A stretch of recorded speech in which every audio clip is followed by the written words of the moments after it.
The Creatures That Time Forgot *******. The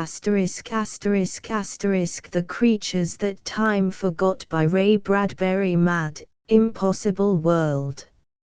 Sun blasted by day, cold racked by night, and life condensed by radiation into 8 days. Sim eyed the ship, if he only dared reach it and escape.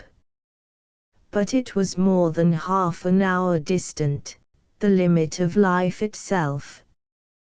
Transcriber's note: this text was produced from Planet Stories Fall 1946.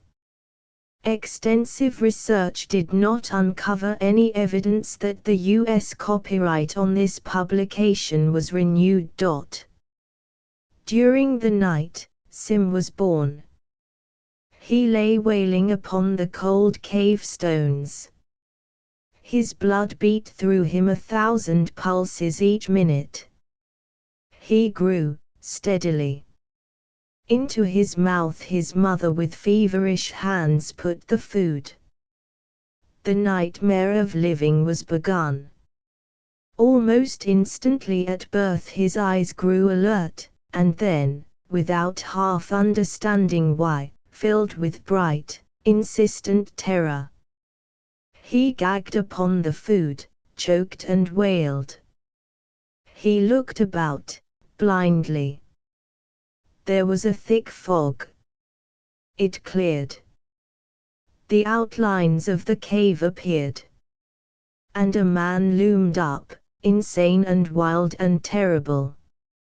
A man with a dying face. Old, withered by winds, baked like adobe in the heat. The man was crouched in a far corner of the cave, his eyes whitening to one side of his face, listening to the far wind trumpeting up above on the frozen night planet.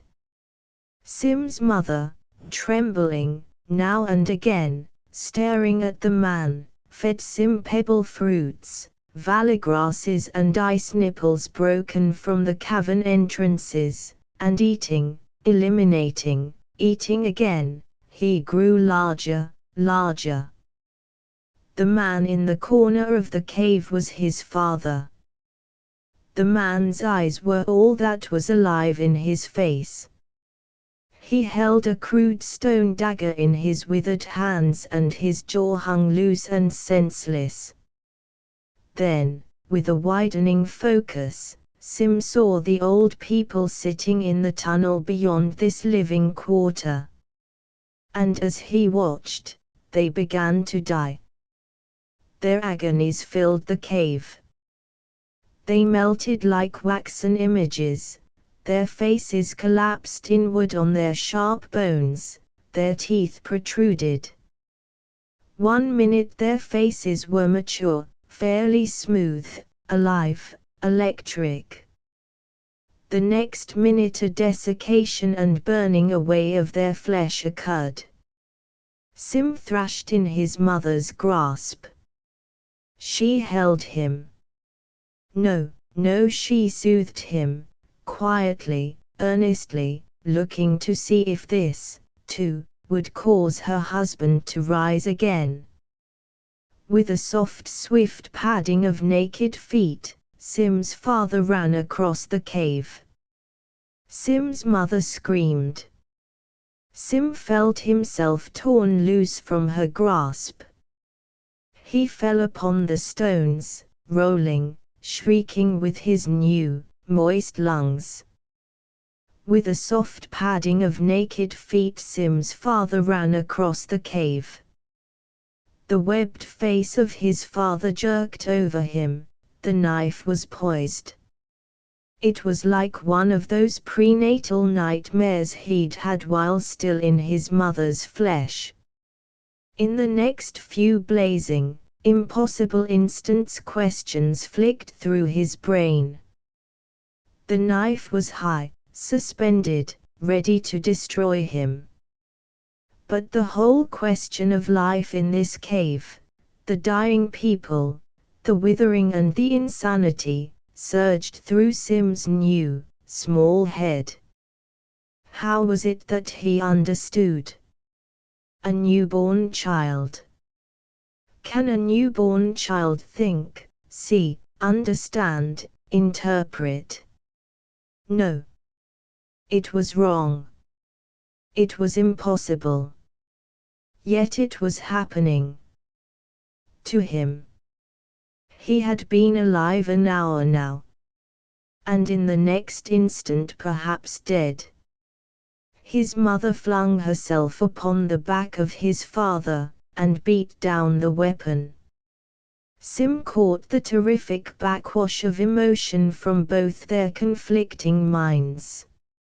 "Let me kill him," shouted the father, breathing harshly, sobbingly. "What has he to live for?" "No, no," insisted the mother, and her body, frail and old as it was, stretched across the huge body of the father, tearing at his weapon. "He must live. There may be a future for him. He may live longer than us, and be young." The father fell back against a stone crib. Lying there, staring, eyes glittering, Sim saw another figure inside that stone crib.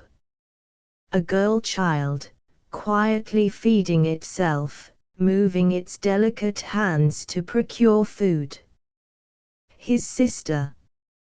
The mother wrenched the dagger from her husband's grasp, stood up, weeping and pushing back her cloud of stiffening grey hair.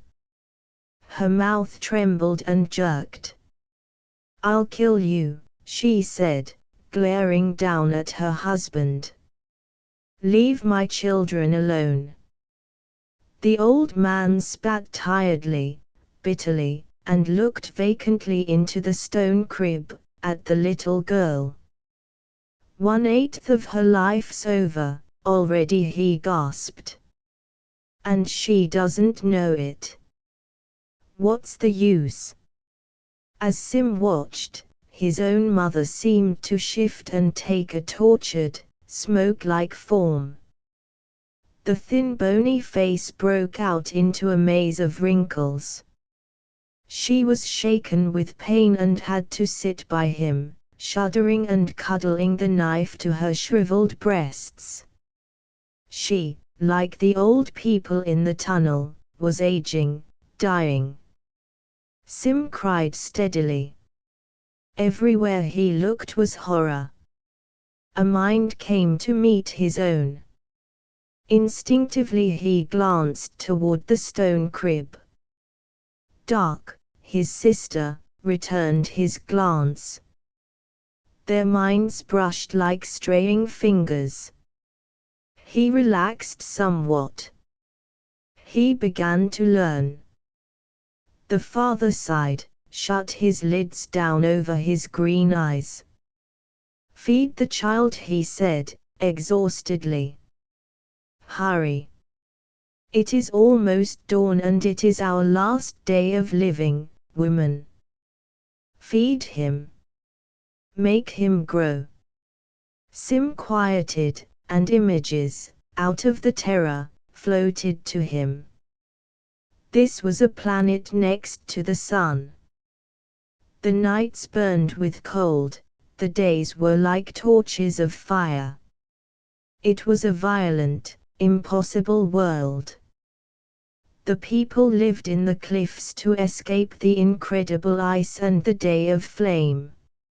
Only at dawn and sunset was the air breath sweet, flower strong, and then the cave peoples brought their children out into a stony, barren valley. At dawn the ice thawed into creeks and rivers, at sunset the day fires died and cooled. In the intervals of even, livable temperature the people lived, ran, played, loved, free of the caverns. All life on the planet jumped, burst into life. Plants grew instantly, birds were flung like pellets across the sky.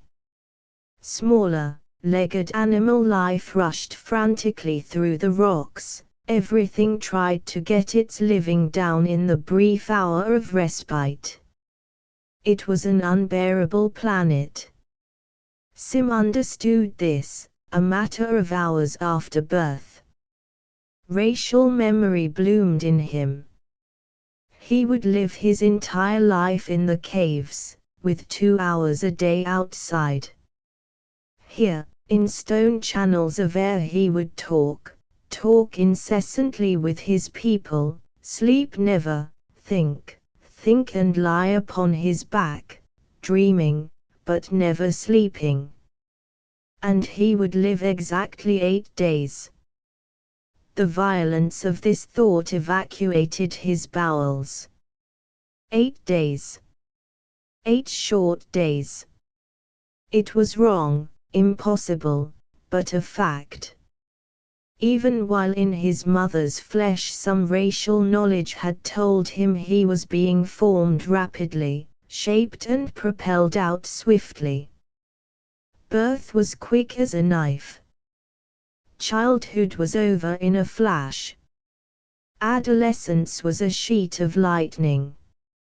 Manhood was a dream, maturity a myth, old age an inescapably quick reality, death a swift certainty. 8 days from now he'd stand half blind, withering, dying, as his father now stood, staring uselessly at his own wife and child. This day was an 1/8 part of his total life. He must enjoy every second of it. He must search his parents' thoughts for knowledge. Because in a few hours they'd be dead. This was so impossibly unfair. Was this all of life? In his prenatal state hadn't he dreamed of long lives, valleys not of blasted stone but green foliage and temperate clime? Yes. And if he dreamed, then there must be truth in the visions. How could he seek and find the long life? Where? And how could he accomplish a life mission that huge and depressing in 8 short, vanishing days? How had his people gotten into such a condition? As if at a button pressed, he saw an image. Metal seeds, blown across space from a distant green world, fighting with long flames, crashing on this bleak planet. From their shattered hulls tumble men and women. When? Long ago. 10,000 days. The crash victims hid in the cliffs from the sun. Fire, ice and floods washed away the wreckage of the huge metal seeds. The victims were shaped and beaten like iron upon a forge. Solar radiations drenched them. Their pulses quickened, 200, 500, 1,000 beats a minute. Their skins thickened, their blood changed. Old age came rushing. Children were born in the caves. Swifter, swifter, swifter the process. Like all this world's wildlife, the men and women from the crash lived and died in a week, leaving children to do likewise. So this is life, thought Sim.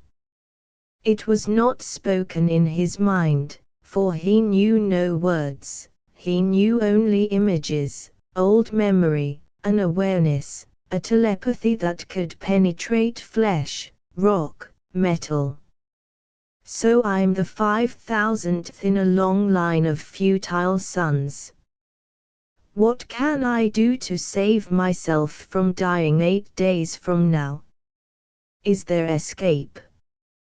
His eyes widened, another image came to focus. Beyond this valley of cliffs, on a low mountain lay a perfect, unscarred metal seed. A metal ship, not rusted or touched by the avalanches. The ship was deserted, whole, intact. It was the only ship of all these that had crashed that was still a unit, still usable. But it was so far away. There was no one in it to help. This ship, then, on the far mountain, was the destiny toward which he would grow. There was his only hope of escape. His mind flexed.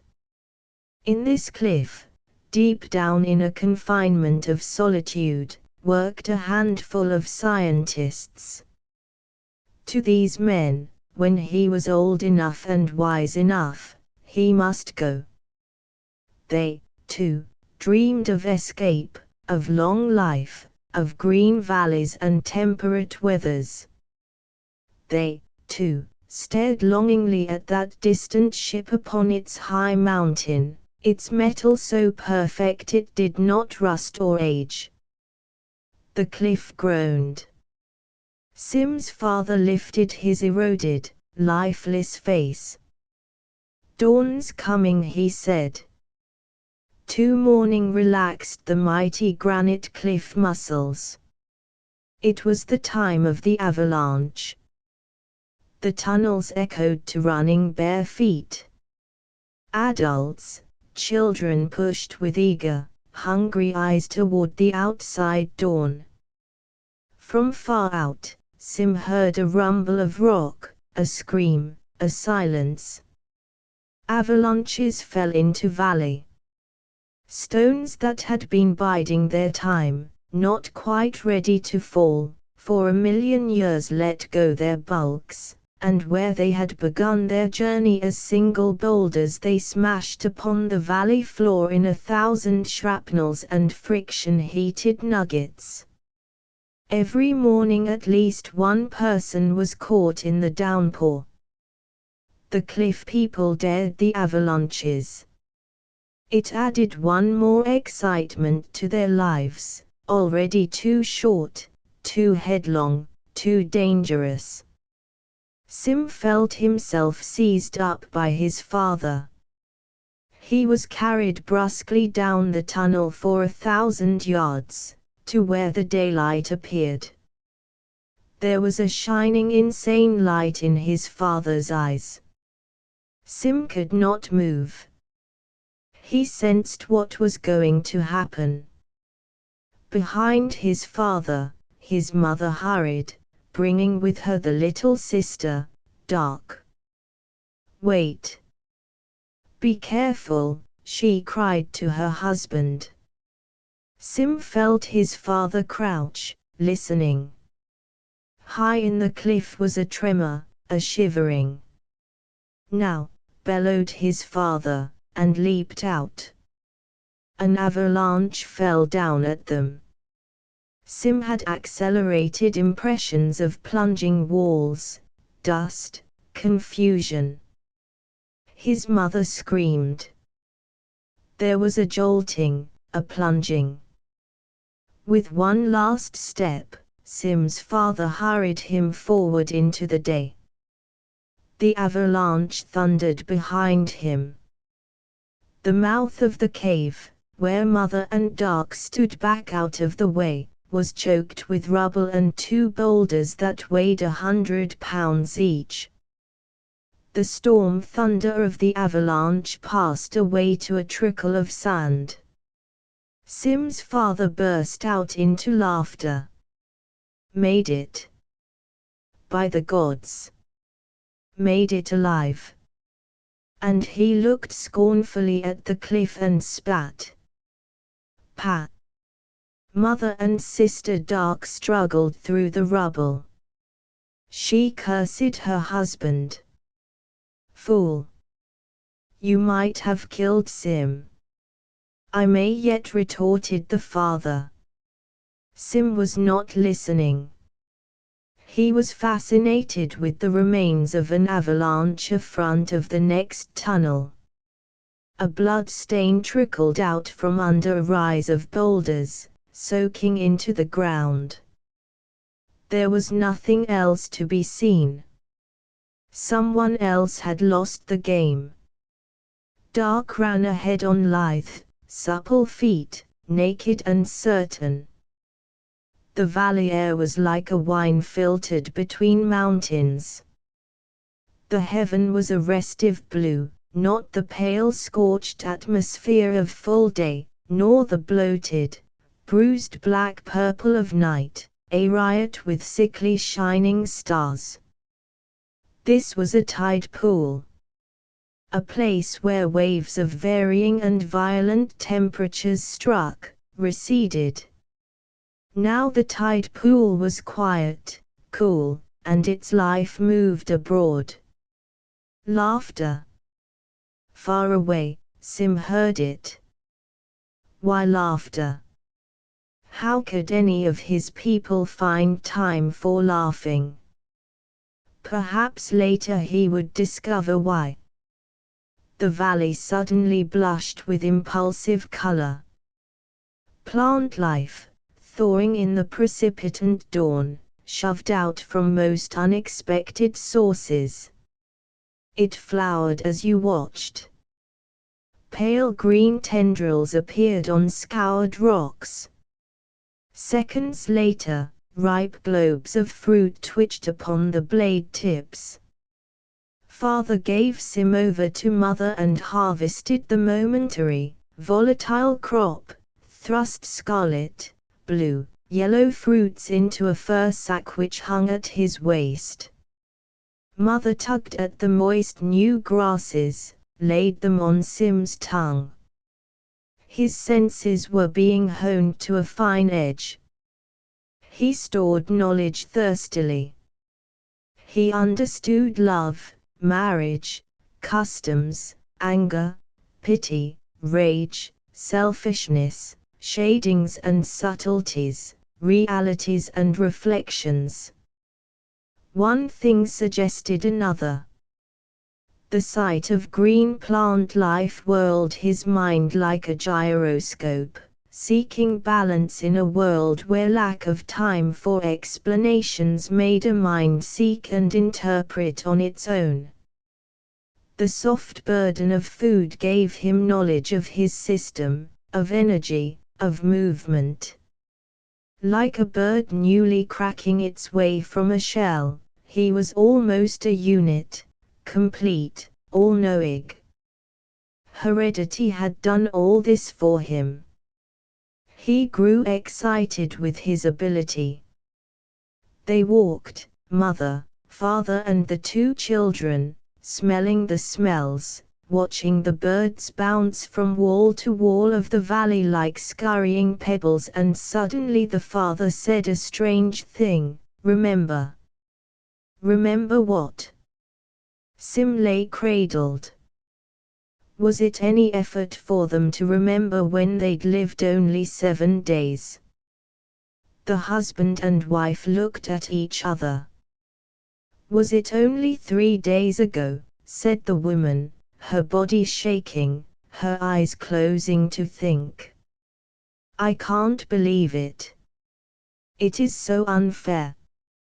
She sobbed, then drew her hand across her face and bit her parched lips.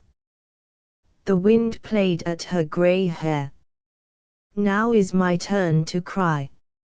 An hour ago it was you. An hour is half a life. Come, she took her husband's arm. Let us look at everything, because it will be our last looking. The sun'll be up in a few minutes, said the old man. We must turn back now. Just one more moment, pleaded the woman. The sun will catch us. Let it catch me then. You don't mean that. I mean nothing, nothing at all, cried the woman. The sun was coming fast. The green in the valley burnt away. Searing wind blasted from over the cliffs. Far away where sunbolts hammered battlements of cliff, the huge stone faces shook their contents, those avalanches not already powdered down, were now released and fell like mantles. "Duck!" shouted the father. The girl sprang over the warm floor of the valley, answering, her hair a black flag behind her. Hands full of green fruits, she joined them. The sun rimmed the horizon with flame, the air convulsed dangerously with it, and whistled. The cave people bolted, shouting, picking up their fallen children, bearing vast loads of fruit and grass with them back to their deep hideouts. In moments the valley was bare. Except for one small child someone had forgotten. He was running far out on the flatness, but he was not strong enough, and the engulfing heat was drifting down from the cliffs even as he was half across the valley. Flowers were burnt into effigies, grasses sucked back into rocks like singed snakes, flower seeds whirled and fell in the sudden furnace blast of wind, sown far into gullies and crannies, ready to blossom at sunset tonight, and then go to seed and die again. Sim's father watched that child running, alone, out on the floor of the valley. He and his wife and Dark and Sim were safe in the mouth of their tunnel. "He'll never make it," said father. "Do not watch him, woman. It's not a good thing to watch." They turned away. All except Sim, whose eyes had caught a glint of metal far away. His heart hammered in him, and his eyes blurred. Far away, atop a low mountain, one of those metal seeds from space reflected a dazzling ripple of light. It was like one of his intra-embryo dreams fulfilled. A metal space seed, intact, undamaged, lying on a mountain. There was his future. There was his hope for survival. There was where he would go in a few days, when he was, strange thought, a grown man. The sun plunged into the valley like molten lava. The little running child screamed, the sun burned, and the screaming stopped. Sim's mother walked painfully, with sudden age, down the tunnel, paused, reached up, broke off 2 last icicles that had formed during the night. She handed one to her husband, kept the other. "We will drink one last toast. To you, to the children." "To you," he nodded to her. "To the children." They lifted the icicles. The warmth melted the ice down into their thirsty mouths. All day the sun seemed to blaze and erupt into the valley. Sim could not see it, but the vivid pictorials in his parents' minds were sufficient evidence of the nature of the day fire. The light ran like mercury, sizzling and roasting the caves, poking inward, but never penetrating deeply enough. It lighted the caves. It made the hollows of the cliff comfortably warm. Sim fought to keep his parents young. But no matter how hard he fought with mind and image, they became like mummies before him. His father seemed to dissolve from one stage of oldness to another. "This is what will happen to me soon," thought Sim in terror. Sim grew upon himself. He felt the digestive eliminatory movements of his body. He was fed every minute, he was continually swallowing, feeding. He began to fit words to images and processes. Such a word was love. It was not an abstraction, but a process, a stir of breath, a smell of morning air, a flutter of heart, the curve of arm holding him, the look in the suspended face of his mother. He saw the processes, then searched behind her suspended face, and there was the word, in her brain, ready to use. His throat prepared to speak. Life was pushing him, rushing him along toward oblivion. He sensed the expansion of his fingernails, the adjustments of his cells, the profusion of his hair, the multiplication of his bones and sinew, the grooving of the soft pale wax of his brain. His brain at birth as clear as a circle of ice, innocent, unmarked, was, an instant later, as if hit with a thrown rock, cracked and marked and patterned in a million crevices of thought and discovery. His sister, Dark, ran in and out with other little hothouse children, forever eating. His mother trembled over him, not eating. She had no appetite, her eyes were webbed shut. Sunset, said his father, at last. The day was over. The light faded, a wind sounded. His mother arose. I want to see the outside world once more, just once more. She stared blindly, shivering. His father's eyes were shut, he lay against the wall. I cannot rise, he whispered faintly. I cannot. Dark. The mother croaked, the girl came running. Here, and Sim was handed to the girl. Hold to Sim, Dark, feed him, care for him. She gave Sim one last fondling touch. Dark said not a word, holding Sim, her great green eyes shining wetly. Go now, said the mother.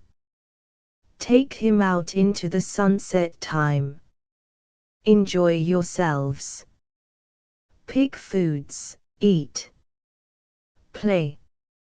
Dark walked away without looking back. Sim twisted in her grasp, looking over her shoulder with unbelieving, tragic eyes. He cried out and somehow summoned from his lips the first word of his existence. Why? He saw his mother stiffen. The child spoke. I said, his father. Did you hear what he said? I heard, said the mother quietly. The last thing Sim saw of his living parents was his mother weakly, swayingly, slowly moving across the floor to lie beside her silent husband. That was the last time he ever saw them move. For the night came and passed, and then started the second day.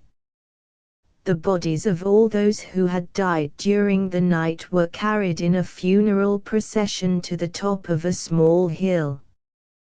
The procession was long, the bodies numerous. Dark walked in the procession, holding the newly walking Sim by one hand. Only an hour before dawn Sim had learned to walk. At the top of the hill, Sim saw once again the far-off metal seed. Nobody ever looked at it, or spoke of it. Why? Was there some reason? Was it a mirage? Why did they not run toward it? Worship it? Try to get to it and fly away into space? The funeral words were spoken. The bodies were placed upon the ground where the sun, in a few minutes, would cremate them. The procession then turned and ran down the hill, eager to have their few minutes of free time running and playing and laughing in the sweet air.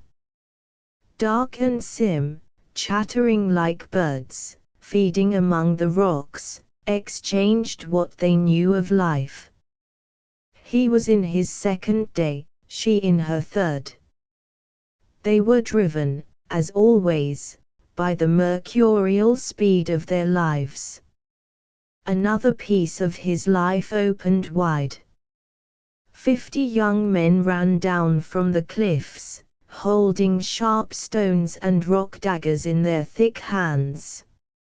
Shouting, they ran off toward distant black, low lines of small rock cliffs. War. The thought stood in Sim's brain. It shocked and beat at him. These men were running to fight, to kill, over there in those small black cliffs where other people lived. But why? Wasn't life short enough without fighting, killing?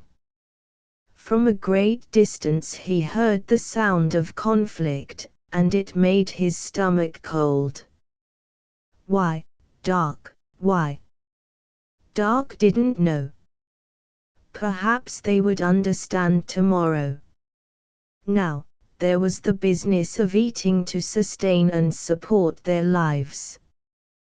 Watching Dark was like seeing a lizard forever flickering its pink tongue, forever hungry. Pale children ran on all sides of them. One beetle-like boy scuttled up the rocks, knocking Sim aside, to take from him a particularly luscious red berry he had found growing under an outcrop. The child ate hastily of the fruit before Sim could gain his feet. Then Sim hurled himself unsteadily. The two of them fell in a ridiculous jumble, rolling, until Dark pried them, squalling, apart. Sim bled. A part of him stood off, like a god, and said, "This should not be. Children should not be this way. It is wrong." Dark slapped the little intruding boy away. "Get on," she cried. "What's your name, bad one?" "Chian," laughed the boy. "Chian, Chian, Chian." Sim glared at him with all the ferocity in his small, unskilled features. He choked. This was his enemy. It was as if he'd waited for an enemy of person as well as scene. He had already understood the avalanches, the heat, the cold, the shortness of life, but these were things of places, of scene, mute, extravagant manifestations of unthinking nature, not motivated save by gravity and radiation. Here, now, in this stridulent Chian he recognized a thinking enemy. Chian darted off, turned at a distance, tauntingly crying, "Tomorrow I will be big enough to kill you." And he vanished around a rock. More children ran, giggling, by Sim. Which of them would be friends, enemies? How could friends and enemies come about in this impossible, quick lifetime?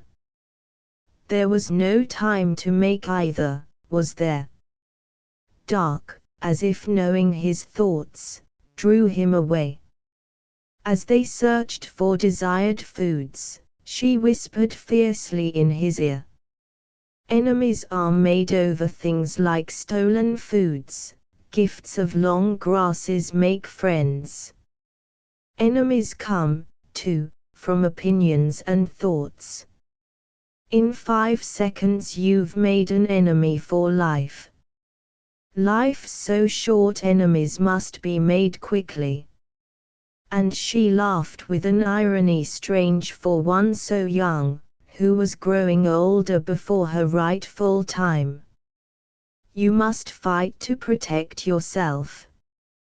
Others, superstitious ones, will try killing you. There is a belief, a ridiculous belief, that if one kills another, the murderer partakes of the life energy of the slain, and therefore will live an extra day. You see, as long as that is believed, you're in danger. But Sim was not listening. Bursting from a flock of delicate girls who tomorrow would be tall, quieter, and who day after that would gain breasts and the next day take husbands, Sim caught sight of one small girl whose hair was a violet blue flame. She ran past, brushed Sim, their bodies touched. Her eyes, white as silver coins, shone at him. He knew then that he'd found a friend, a love, a wife, one who'd a week from now lie with him atop the funeral pyre as sunlight undressed their flesh from bone. Only the glance, but it held them in mid-motion, one instant. "Your name," he shouted after her. "Light," she called laughingly back. "I'm Sim," he answered, confused and bewildered. "Sim," she repeated it, flashing on. "I'll remember." Dark nudged his ribs. "Here, eat," she said to the distracted boy. "Eat or you'll never get big enough to catch her." From nowhere, Chien appeared, running by. "Light," he mocked, dancing malevolently along and away. "Light. I'll remember Light, too." Dark stood tall and reed slender, shaking her dark ebony clouds of hair, sadly. "I see your life before you, little Sim. You'll need weapons soon to fight for this light one. Now, hurry, the sun's coming." They ran back to the caves. 1/4 of his life was over. Babyhood was gone.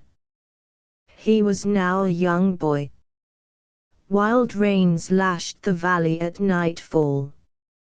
He watched new river channels cut in the valley, out past the mountain of the metal seed. He stored the knowledge for later use.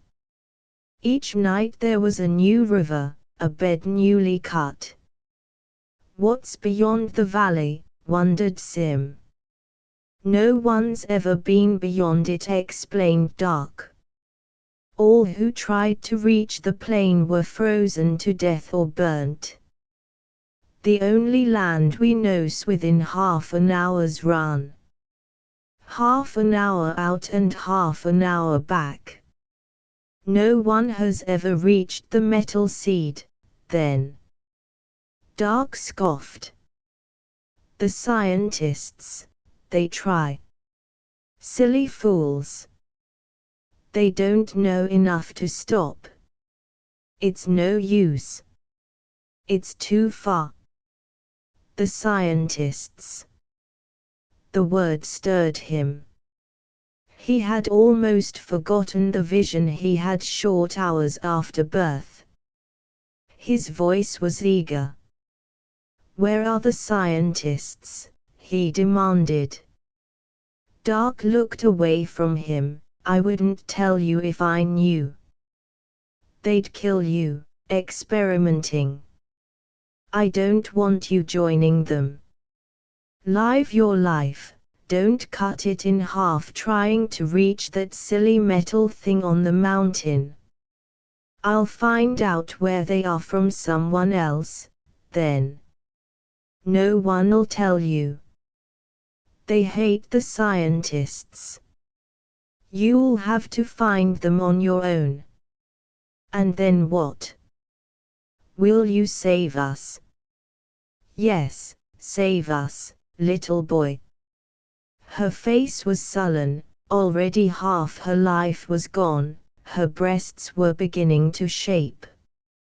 Tomorrow she must divine how best to live her youth, her love, and she knew no way to fully plumb the depths of passion in so short a space. "We can't sit and talk and eat," he protested. "And nothing else?" "There's always love," she retorted acidly. "It helps one forget." "Gods, yes," she spat it out. "Love." Sim ran through the tunnels, seeking. Sometimes he half imagined where the scientists were. But then a flood of angry thought from those around him, when he asked the direction to the scientists' cave, washed over him in confusion and resentment. After all, it was the scientists' fault that they had been placed upon this terrible world. Sim flinched under the bombardment of oaths and curses. Quietly he took his seat in a central chamber with the children to listen to the grown men talk. This was the time of education, the time of talking. No matter how he chafed at delay, or how great his impatience, even though life slipped fast from him and death approached like a black meteor, he knew his mind needed knowledge. Tonight, then, was the night of school. But he sat uneasily. Only 5 more days of life. Chian sat across from Sim, his thin-mouthed face arrogant. Light appeared between the two. The last few hours had made her firmer-footed, gentler, taller. Her hair shone brighter. She smiled as she sat beside Sim, ignoring Chian. And Chian became rigid at this and ceased eating. The dialogue crackled, filled the room. Swift as heartbeats, 1,000, 2,000 words a minute. Sim learned, his head filled. He did not shut his eyes, but lapsed into a kind of dreaming that was almost intra-embryonic in lassitude and drowsy vividness. In the faint background the words were spoken, and they wove a tapestry of knowledge in his head. He dreamed of green meadows free of stones, all grass, round and rolling and rushing easily toward a dawn with no taint of freezing, merciless cold or smell of boiled rock or scorched monument. He walked across the green meadow. Overhead the metal seeds flew by in a heaven that was a steady, even temperature. Things were slow, slow, slow. Birds lingered upon gigantic trees that took 100, 200, 5,000 days to grow. Everything remained in its place. The birds did not flicker nervously at a hint of sun, nor did the trees suck back frightenedly when a ray of sunlight poured over them. In this dream people strolled, they rarely ran. The heart rhythm of them was evenly languid, not jerking and insane. Their kisses were long and lingering, not the parched mouthings and twitchings of lovers who had 8 days to live. The grass remained, and did not burn away in torches. The dream people talked always of tomorrow and living and not tomorrow and dying.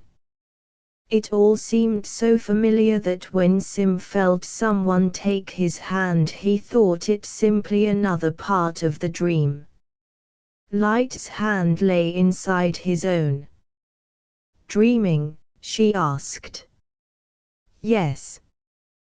Things are balanced. Our minds, to even things, to balance the unfairness of our living, go back in on ourselves, to find what there is that is good to see." He beat his hand against the stone floor again and again. "It does not make things fair. I hate it. It reminds me that there is something better, something I have missed.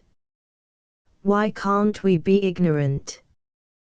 Why can't we live and die without knowing that this is an abnormal living? And his breath rushed harshly from his half-open, constricted mouth. There is purpose in everything, said Light. This gives us purpose, makes us work, plan, try to find a way.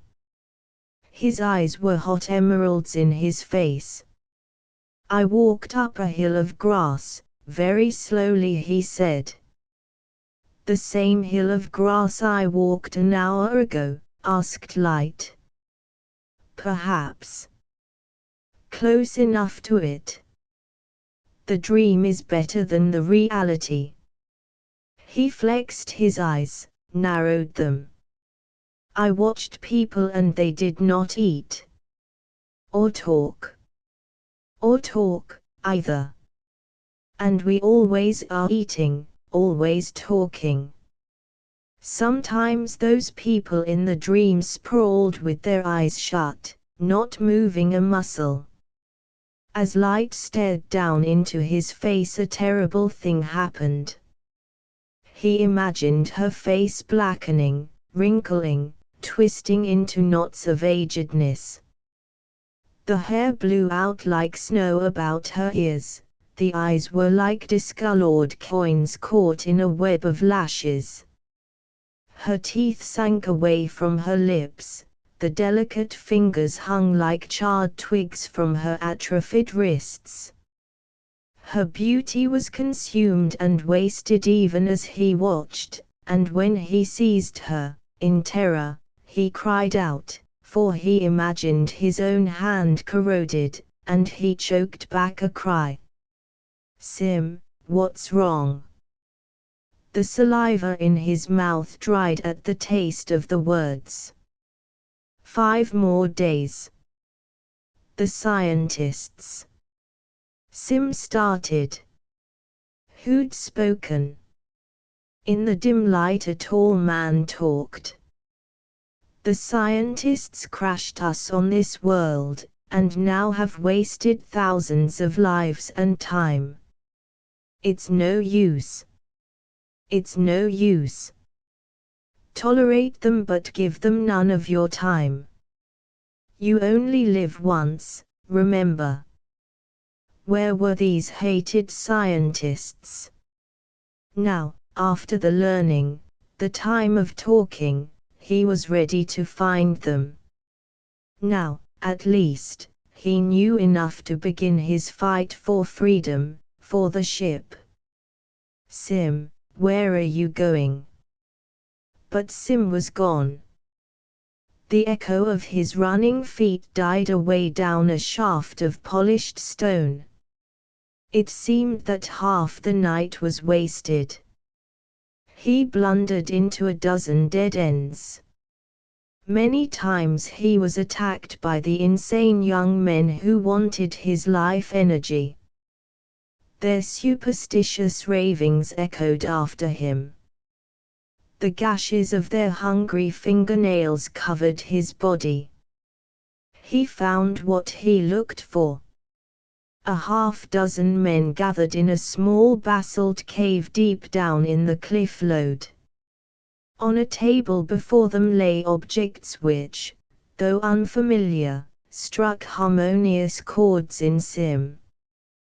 The scientists worked in sets, old men doing important work, young men learning, asking questions, and at their feet were 3 small children. They were a process. Every 8 days there was an entirely new set of scientists working on any one problem. The amount of work done was terribly inadequate. They grew old, fell dead just when they were beginning their creative period. The creative time of any one individual was perhaps a matter of 12 hours out of his entire span. 3/4 of one's life was spent learning, a brief interval of creative power, then senility, insanity, death. The men turned as Sim entered. "Don't tell me we have a recruit," said the eldest of them. "I don't believe it," said another, younger one. "Chase him away. He's probably one of those warmongers." "No, no," objected the elder one, moving with little shuffles of his bare feet toward Sim. Come in, boy." He had friendly eyes, slow eyes, unlike those of the swift inhabitants of the upper caves. Gray and quiet. "What do you want?" Sim hesitated, lowered his head, unable to meet the quiet, gentle gaze. "I want to live," he whispered. The old man laughed quietly. He touched Sim's shoulder. "Are you a new breed? Are you sick?" he queried of Sim, half seriously. "Why aren't you playing? Why aren't you readying yourself for the time of love and marriage and children? Don't you know that tomorrow night you'll be an adolescent? Don't you realize that if you are not careful you'll miss all of life?" He stopped. Sim moved his eyes back and forth with each query. He blinked at the instruments on the tabletop. "Shouldn't I be here?" he asked, naively. "Certainly," roared the old man, sternly. "But it's a miracle you are. We've had no volunteers from the rank and file for 1,000 days. We've had to breed our own scientists, a closed unit. Count us. 6. 6 men. And 3 children. Are we not overwhelming?" The old man spat upon the stone floor. "We ask for volunteers and the people shout back at us, 'Get someone else, or we have no time.' And you know why they say that?" "No." Sim flinched. "Because they're selfish. They'd like to live longer, yes, but they know that anything they do cannot possibly ensure their own lives any extra time. It might guarantee longer life to some future offspring of theirs. But they won't give up their love, their brief youth, give up one interval of sunset or sunrise." Sim leaned against the table, earnestly. "I understand." "You do?" The old man stared at him blindly. He sighed and slapped the child's thigh, gently. "Yes, of course, you do. It's too much to expect anyone to understand, anymore. You're rare." The others moved in around Sim and the old man. "I am Dink. Tomorrow night court here will be in my place. I'll be dead by then. And the night after that someone else will be in court's place, and then you, if you work and believe. But first, I give you a chance. Return to your playmates if you want. There is someone you love. Return to her. Life is short. Why should you care for the unborn to come? You have a right to youth.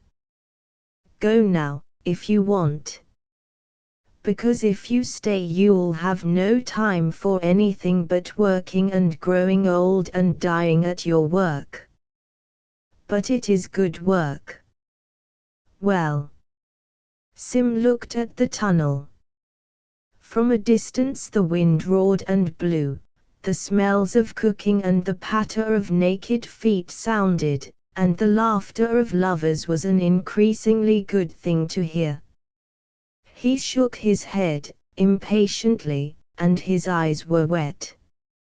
"I will stay," he said. 6. The third night and third day passed. It was the fourth night. Sim was drawn into their living. He learned about that metal seed upon the top of the farm mountain.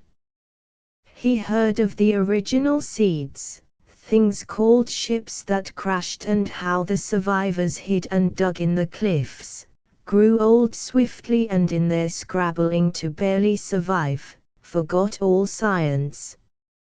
Knowledge of mechanical things had no chance of survival in such a volcanic civilization.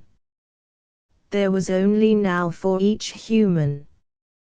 Yesterday didn't matter, tomorrow stared them vividly in their very faces.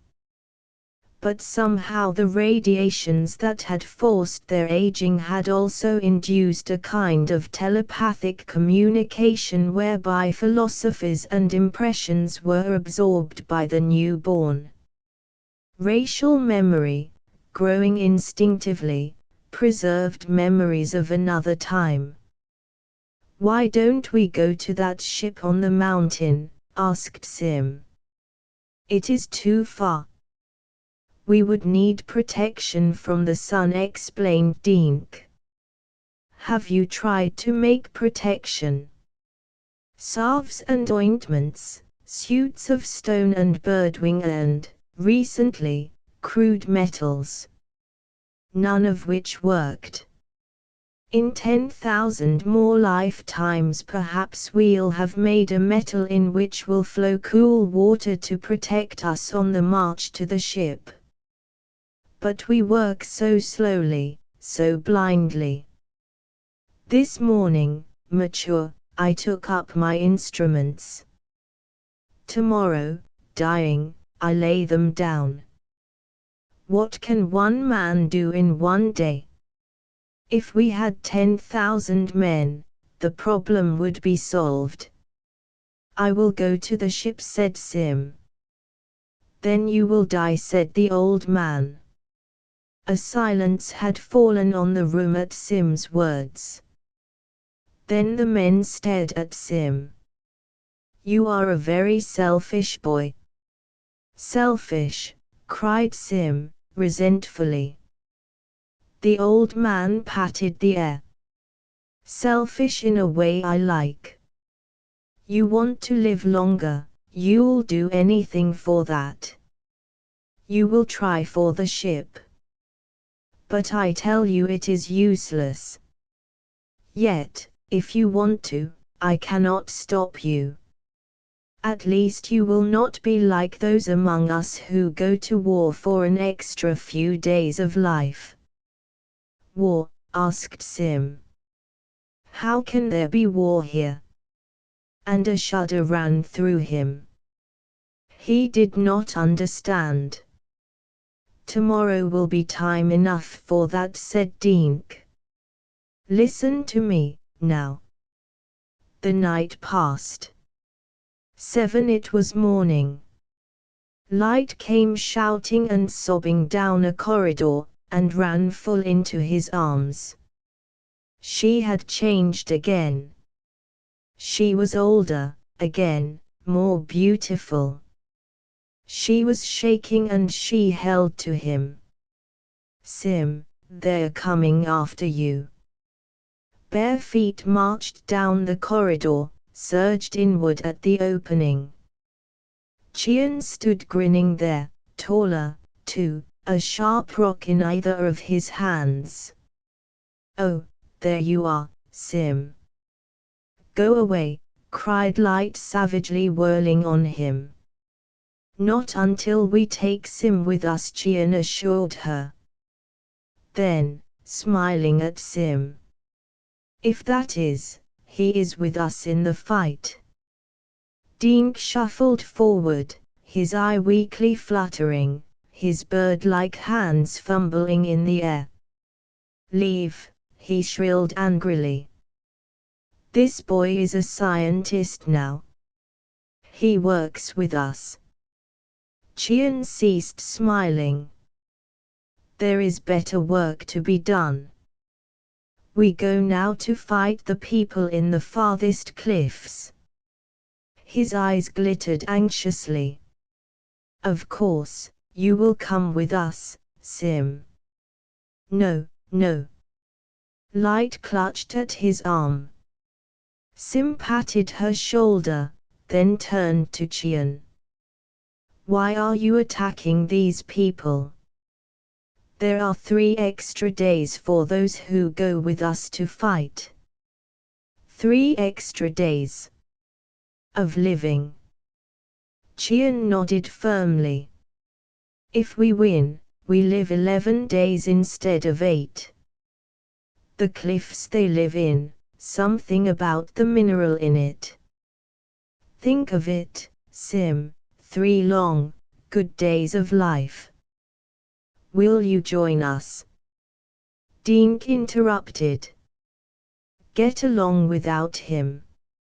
Sim is my pupil. Qian snorted. Go die, old man. By sunset tonight you'll be charred bone. Who are you to order us? We are young, we want to live longer. 11 days. The words were unbelievable to Sim. 11 days. Now he understood why there was war. Who wouldn't fight to have his life lengthened by almost half its total? So many more days of youth and love and seeing and living. Yes. Why not, indeed? 3 extra days, called Dink, stridently, if you live to enjoy them. If you're not killed in battle. If you have never won yet. You have always lost. But this time Qian declared sharply, we'll win. Sim was bewildered. But we are all of the same ancestors. Why don't we all share the best cliffs? Qian laughed and adjusted a sharp stone in his hand. Those who live in the best cliffs think they are better than us. That is always man's attitude when he has power. The cliffs there, besides, are smaller, there's room for only 300 people in them. 3 extra days. I'll go with you, Sim said to Qian. Fine. Qian was very glad, much too glad at the decision. Dink gasped. Sim turned to Dink and Light. If I fight, and win, I will be half a mile closer to the ship. And I'll have 3 extra days in which to strive to reach the ship. That seems the only thing for me to do. Dink nodded, sadly. It is the only thing.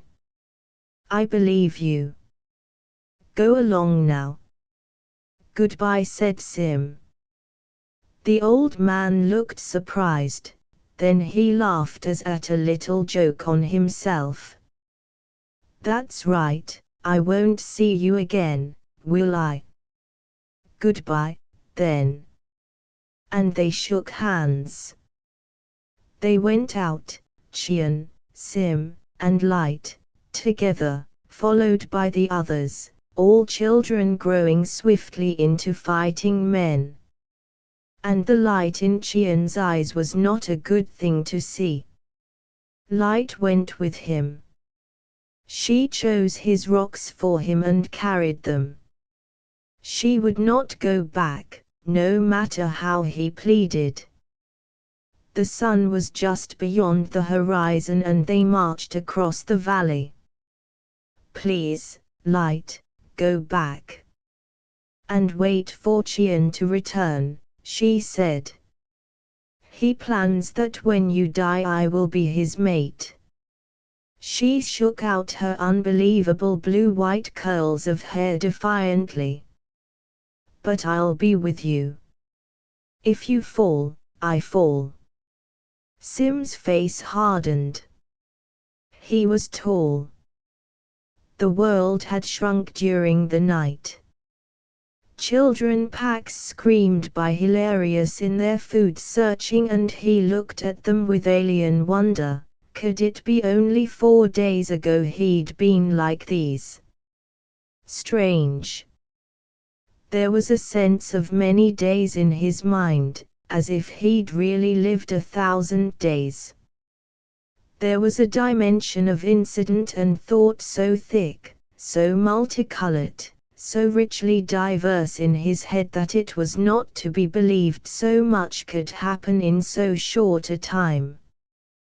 The fighting men ran in clusters of 2 or 3.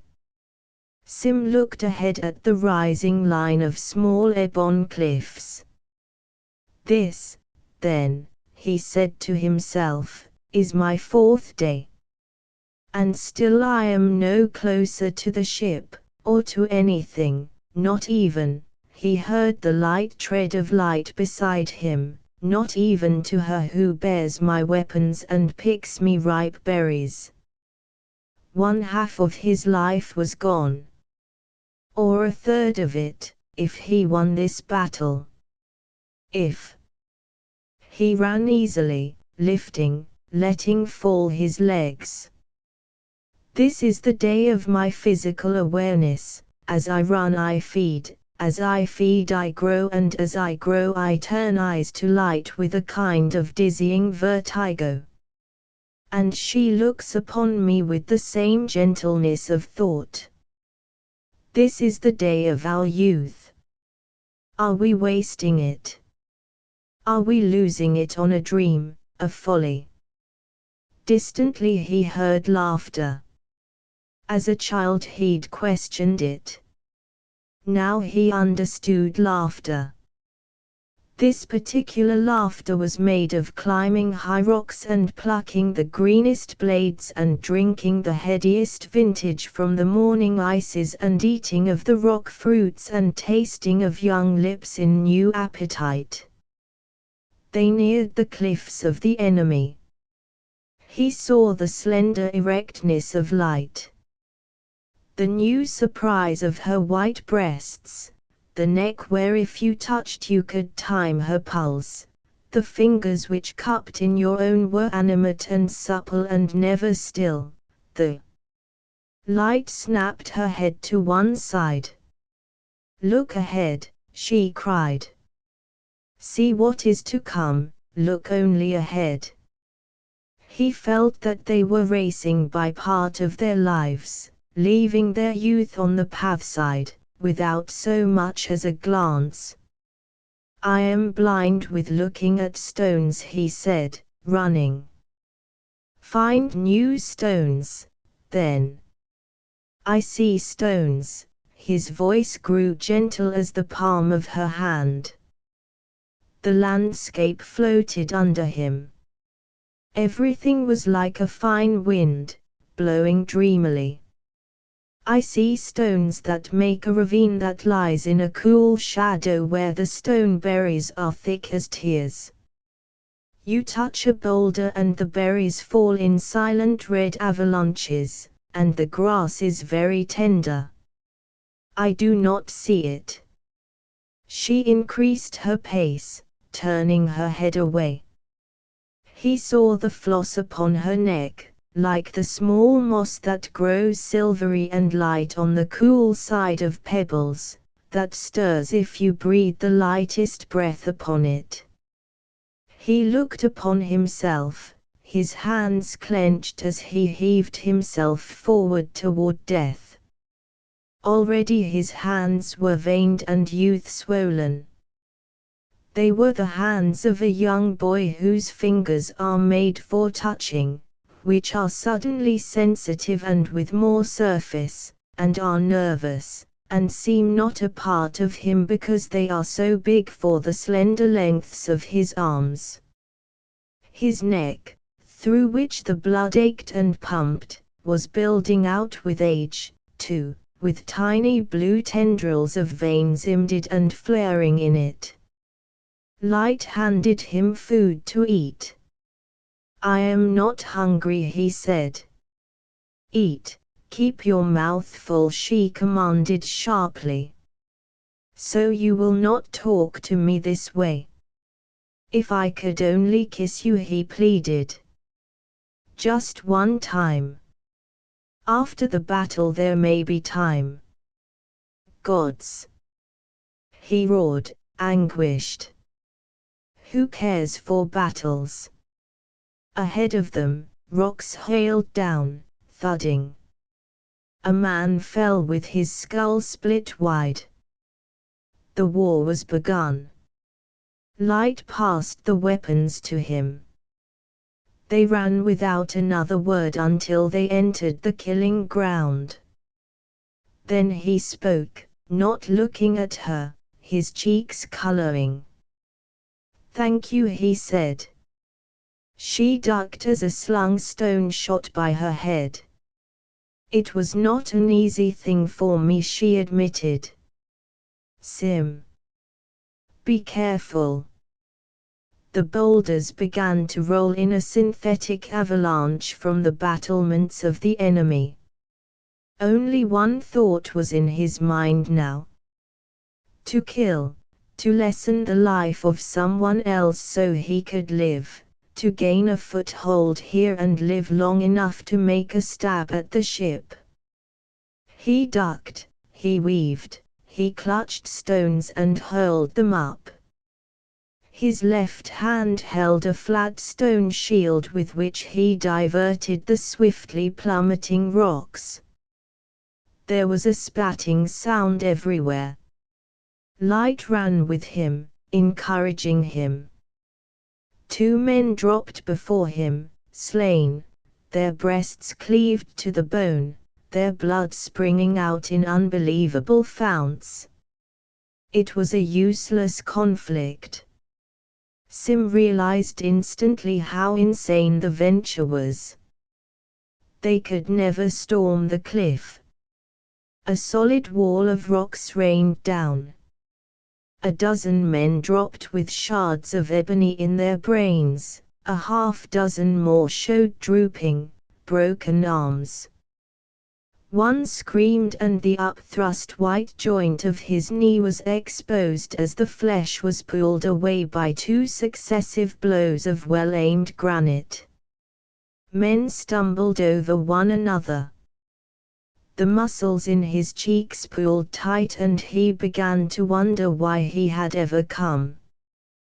But his raised eyes, as he danced from side to side, weaving and bobbing, sought always the cliffs. He wanted to live there so intensely, to have his chance. He would have to stick it out. But the heart was gone from him. Light screamed piercingly. Sim, his heart panicking, twisted and saw that her hand was loose at the wrist, with an ugly wound bleeding profusely on the back of the knuckles. She clamped it under her armpit to soothe the pain. The anger rose in him and exploded. In his fury he raced forward, throwing his missiles with deadly accuracy. He saw a man topple and flail down, falling from one level to another of the caves, a victim of his shot. He must have been screaming, for his lungs were bursting open and closed and his throat was raw, and the ground spun madly under his racing feet. The stone that clipped his head sent him reeling and plunging back. He ate sand. The universe dissolved into purple whirls. He could not get up. He lay and knew that this was his last day, his last time. The battle raged around him, dimly he felt light over him. Her hands cooled his head, she tried to drag him out of range, but he lay gasping and telling her to leave him. "Stop!" shouted a voice. The whole war seemed to give pause. "Retreat!" commanded the voice swiftly. And as Sim watched, lying upon his side, his comrades turned and fled back toward home. "The sun is coming, our time is up." He saw their muscled backs, their moving, tensing, flickering legs go up and down. The dead were left upon the field. The wounded cried for help. But there was no time for the wounded. There was only time for swift men to run the gauntlet home and, their lungs aching and raw with heated air, burst into their tunnels before the sun burnt and killed them. The sun. Sim saw another figure racing toward him. It was Chian. Light was helping Sim to his feet, whispering helpfully to him. "Can you walk?" she asked. And he groaned and said, "I think so." "Walk then," she said. "Walk slowly, and then faster and faster. We'll make it. Walk slowly, start carefully. We'll make it, I know we will." Sim got to his feet, stood swaying. Chian raced up, a strange expression cutting lines in his cheeks, his eyes shining with battle. Pushing Light abruptly aside, he seized upon a rock and dealt Sim a jolting blow upon his ankle that laid wide the flesh. All of this was done quite silently. Now he stood back, still not speaking, grinning like an animal from the night mountains, his chest panting in and out, looking from the thing he had done, to Light, and back. He got his breath. "He'll never make it," he nodded at Sim. "We'll have to leave him here. Come along, Light." Light, like a cat animal, sprang upon Chian, searching for his eyes, shrieking through her exposed, hard-pressed teeth. Her fingers stroked great bloody furrows down Chian's arms and again, instantly, down his neck. Chian, with an oath, sprang away from her. She hurled a rock at him. Grunting, he let it miss him, then ran off a few yards. "Fool," he cried, turning to scorn her. "Come along with me. Sim will be dead in a few minutes. Come along." Light turned her back on him. "I will go if you carry me." Chian's face changed. His eyes lost their gleaming. "There is no time. We would both die if I carried you."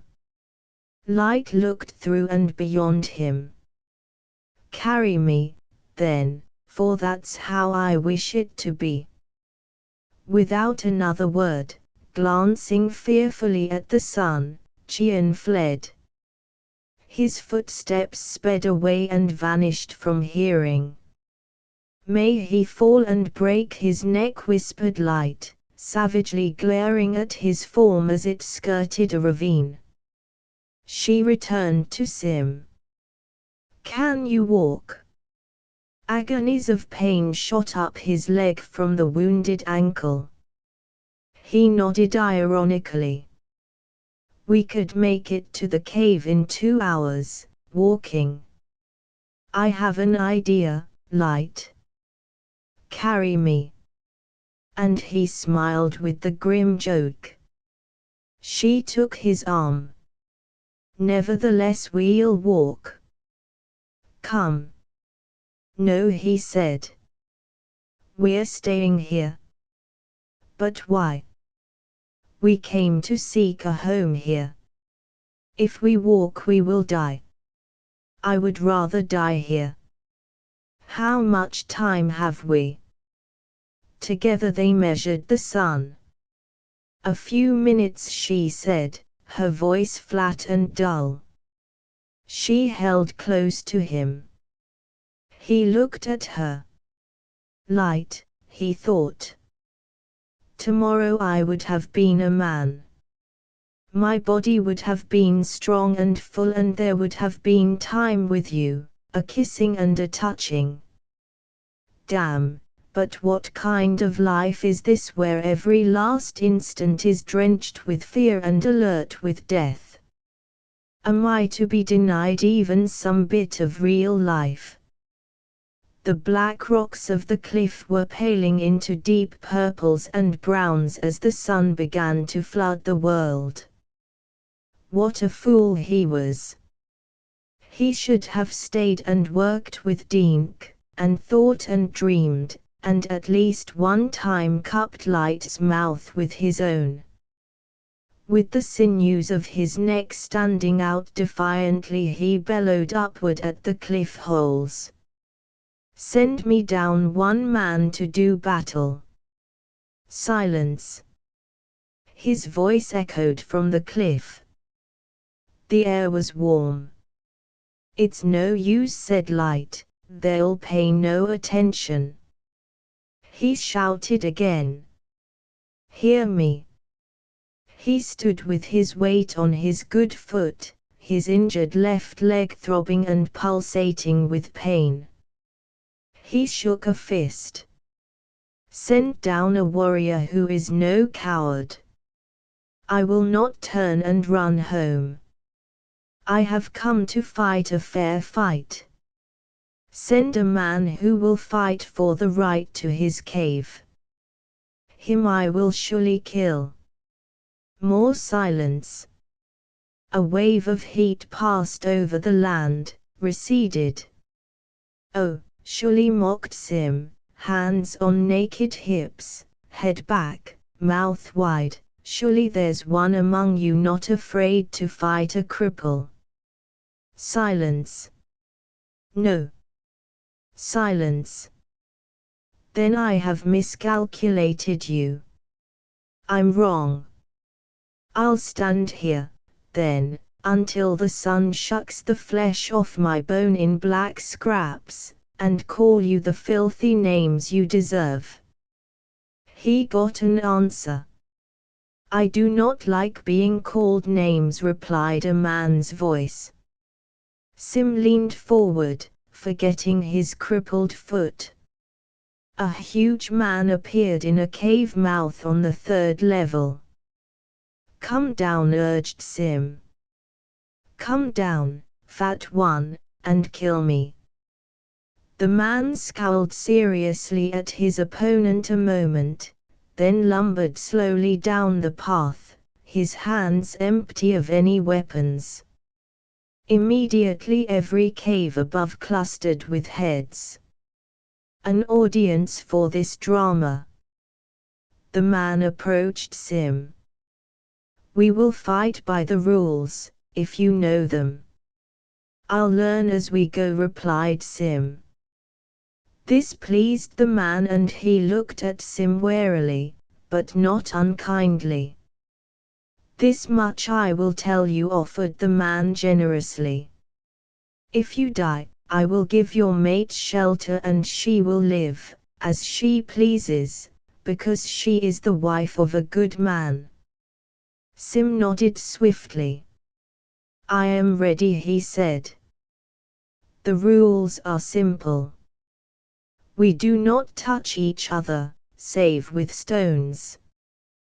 The stones and the sun will do either of us in. Now is the time. A tip of the sun showed on the horizon. My name is Nhoj, said Sim's enemy, casually fingering up a handful of pebbles and stones, weighing them. Sim did likewise. He was hungry. He had not eaten for many minutes. Hunger was the curse of this planet's peoples, a perpetual demanding of empty stomachs for more food. His blood flushed weakly, shot tinglingly through veins in jolting throbs of heat and pressure, his ribcage shoved out, went in, shoved out again, impatiently. Now, roared the 300 watchers from the cliffs. Now, they clamored, the men and women and children balanced, in turmoil on the ledges. Now. Begin. As if at a cue, the sun leaped high. It smote them a blow as with a flat, sizzling stone. The two men staggered under the molten impact, sweat broke from their naked thighs and loins, under their arms and on their faces was a glaze like fine glass. Nhoge shifted his huge weight and looked at the sun as if in no hurry to fight. Then, silently, with no warning, he canucked out a pebble with a startling trigger flick of thumb and forefinger. It caught Sim flat on the cheek, staggered him back, so that a rocket of unbearable pain climbed up his crippled foot and burst into nervous explosion at the pit of his stomach. He tasted blood from his bleeding cheek. Nhoge moved serenely. 3 more flickers of his magical hands and 3 tiny, seemingly harmless bits of stone flew like whistling birds. Each of them found a target, slammed it. The nerve centers of Sim's body. One hit his stomach so that 10 hours eating almost slid up his throat. A second got his forehead, a third his neck. He collapsed to the boiling sand. His knee made a wrenching sound on the hard earth. His face was colorless and his eyes, squeezed tight, were pushing tears out from the hot, quivering lids. But even as he had fallen he had let loose, with wild force, his handful of stones. The stones purred in the air. One of them, and only one, struck Nhoge upon the left eyeball. Nhoge moaned and laid his hands in the next instant to his shattered eye. Sim choked out a bitter, sighing laugh. This much triumph he had. The eye of his opponent. It would give him time. Oh, gods, he thought, his stomach retching sickly, fighting for breath, this is a world of time.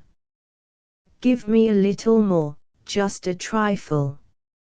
Nhoge, one-eyed, weaving with pain, pelted the writhing body of Sim, but his aim was off now. The stones flew to one side, or if they struck at all they were weak and spent and lifeless. Sim forced himself half erect. From the corners of his eyes he saw light, waiting, staring at him, her lips breathing words of encouragement and hope. He was bathed in sweat, as if a rain spray had showered him down. The sun was now fully over the horizon. You could smell it.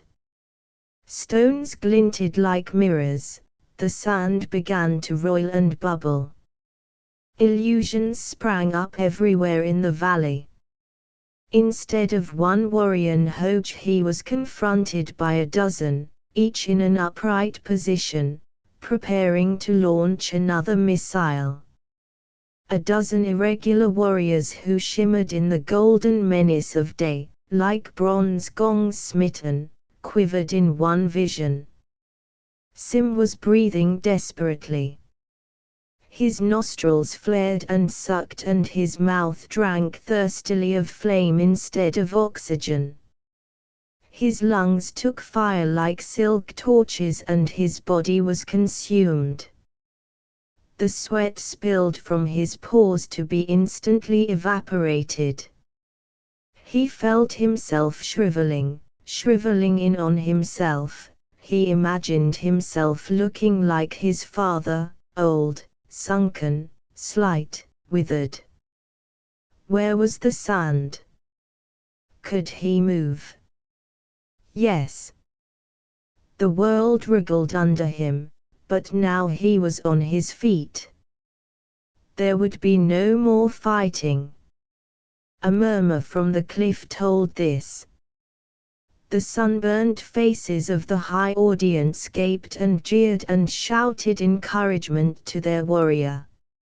Stand straight, Nhoj, save your strength now. Stand tall and perspire, they urged him. And Nhoj stood, swaying lightly, swaying slowly, a pendulum in an incandescent fiery breath from the skyline. Don't move, Nhoj, save your heart, save your power. The test, said the people on the heights. The test of the sun. And this was the worst part of the fight. Sim squinted painfully at the distorted illusion of cliff. He thought he saw his parents, father with his defeated face, his green eyes burning, mother with her hair blowing like a cloud of grey smoke in the fire wind. He must get up to them, live for and with them. Behind him, Sim heard Light whimper softly. There was a whisper of flesh against sand.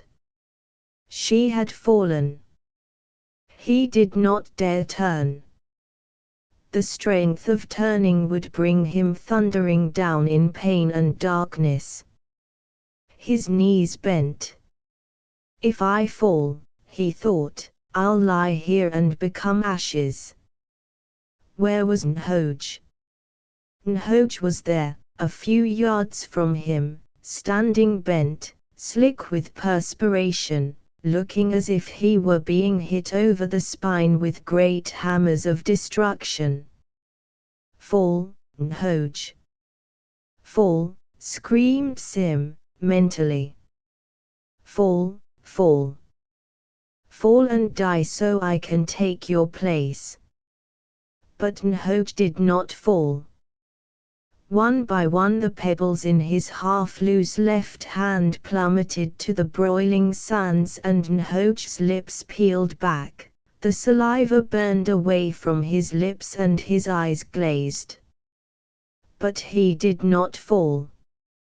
The will to live was strong in him. He hung as if by a wire. Sim fell to one knee. Ah! Wailed the knowing voices from the cliff. They were watching death. Sim jerked his head up, smiling mechanically, foolishly as if caught in the act of doing something silly. No, no, he insisted drowsily, and got back up again. There was so much pain he was all one ringing numbness. A whirring, buzzing, frying sound filled the land. High up, an avalanche came down like a curtain on a drama, making no noise. Everything was quiet except for a steady humming. He saw 50 images of Nhoj now, dressed in armors of sweat, eyes puffed with torture, cheeks sunken, lips peeled back like the rind of a drying fruit. But the wire still held him. Now, muttered Sim, sluggishly, with a thick, baked tongue between his blazing teeth. Now I'll fall and lie and dream. He said it with slow, thoughtful pleasure. He planned it. He knew how it must be done. He would do it accurately. He lifted his head to see if the audience was watching. They were gone. The sun had driven them back in. all save one or two brave ones. Sim laughed drunkenly and watched the sweat gather on his dead hands, hesitate, drop off, plunge down toward sand and turn to steam halfway there. Nhoj fell. The wire was cut. Nhoj fell flat upon his stomach, a gout of blood kicked from his mouth. His eyes rolled back into a white, senseless insanity. Nhoj fell. So did his 50 duplicate illusions. All across the valley the winds sang and moaned, and Sim saw a blue lake with a blue river feeding it and low white houses near the river with people going and coming in the houses and among the tall green trees. Trees taller than 7 men, beside the river mirage. Now, explained Sim to himself at last, now I can fall right into that lake. He fell forward. He was shocked when he felt the hands eagerly stop him in mid-plunge, lift him, hurry him off, high in the hungry air, like a torch held and waved, ablaze. How strange is death, he thought, and blackness took him. He wakened to the flow of cool water on his cheeks. He opened his eyes fearfully.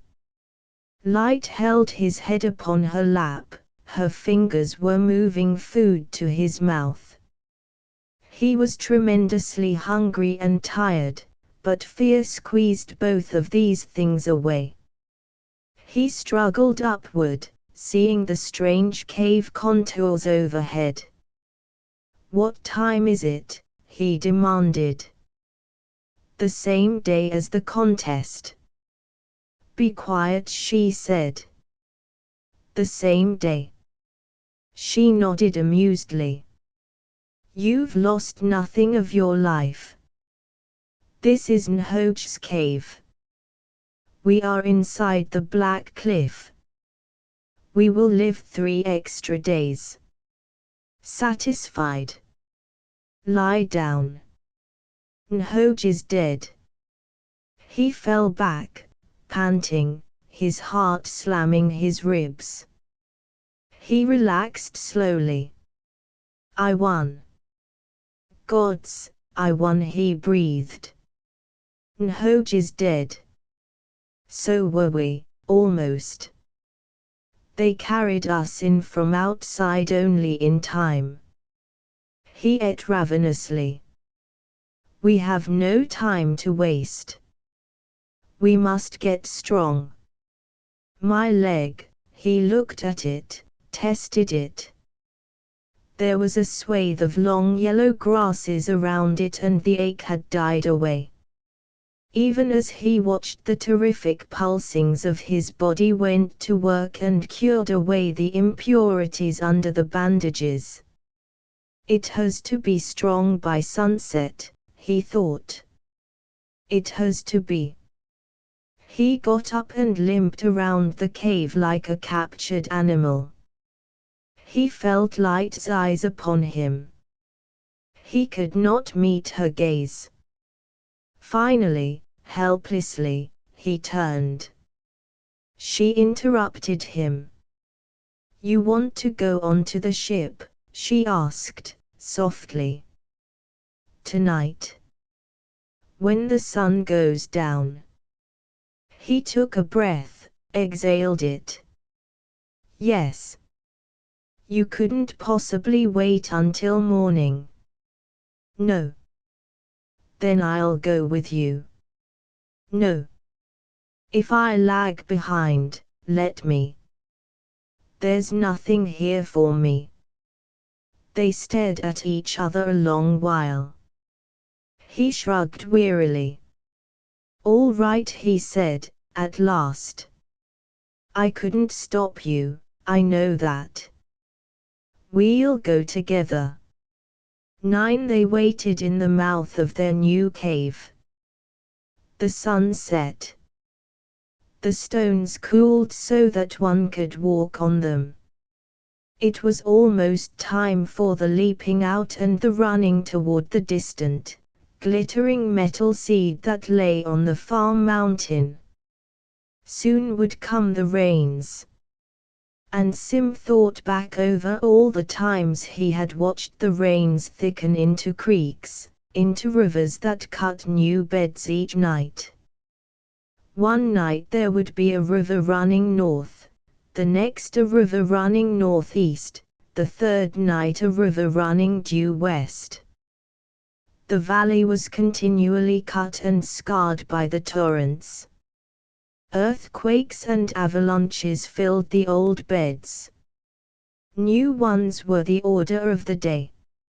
It was this idea of the river and the directions of the river that he had turned over in his head for many hours. It might possibly, well, he would wait and see. He noticed how living in this new cliff had slowed his pulse, slowed everything. A mineral result, protection against the solar radiations. Life was still swift, but not as swift as before. Now, Sim, cried Light, testing the valley air.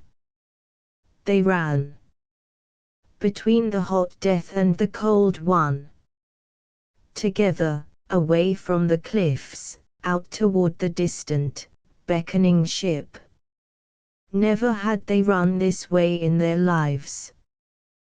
The sound of their feet running was a hard, insistent clatter over vast oblongs of rock, down into ravines, up the sides, and on again.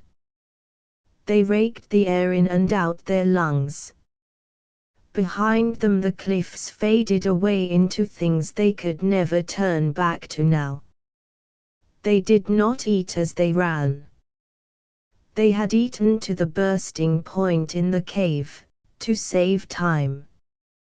Now it was only running, a lifting of legs, a balancing of bent elbows, a convulsion of muscles, a slaking in of air that had been fiery and was now cooling. Are they watching us? Light's breathless voice snatched at his ears, above the pound of his heart. Who? But he knew the answer. The cliff peoples, of course. How long had it been since a race like this one? 1,000 days. 10,000. How long since someone had taken the chance and sprinted with an entire civilization's eyes upon their backs, into gullies, across cooling plain? Were their lovers pausing in their laughter back there, gazing at the two tiny dots that were a man and woman running toward destiny? Were children eating of new fruits and stopping in their play to see the two people racing against time?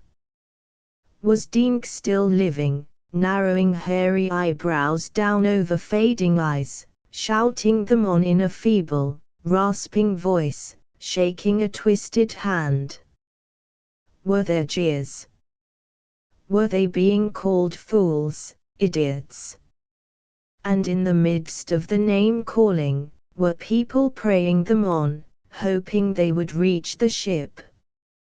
Yes, under all the cynicism and pessimism, some of them, all of them, must be praying.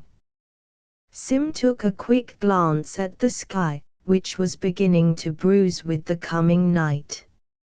Out of nowhere clouds materialized and a light shower trailed across a gully 200 yards ahead of them.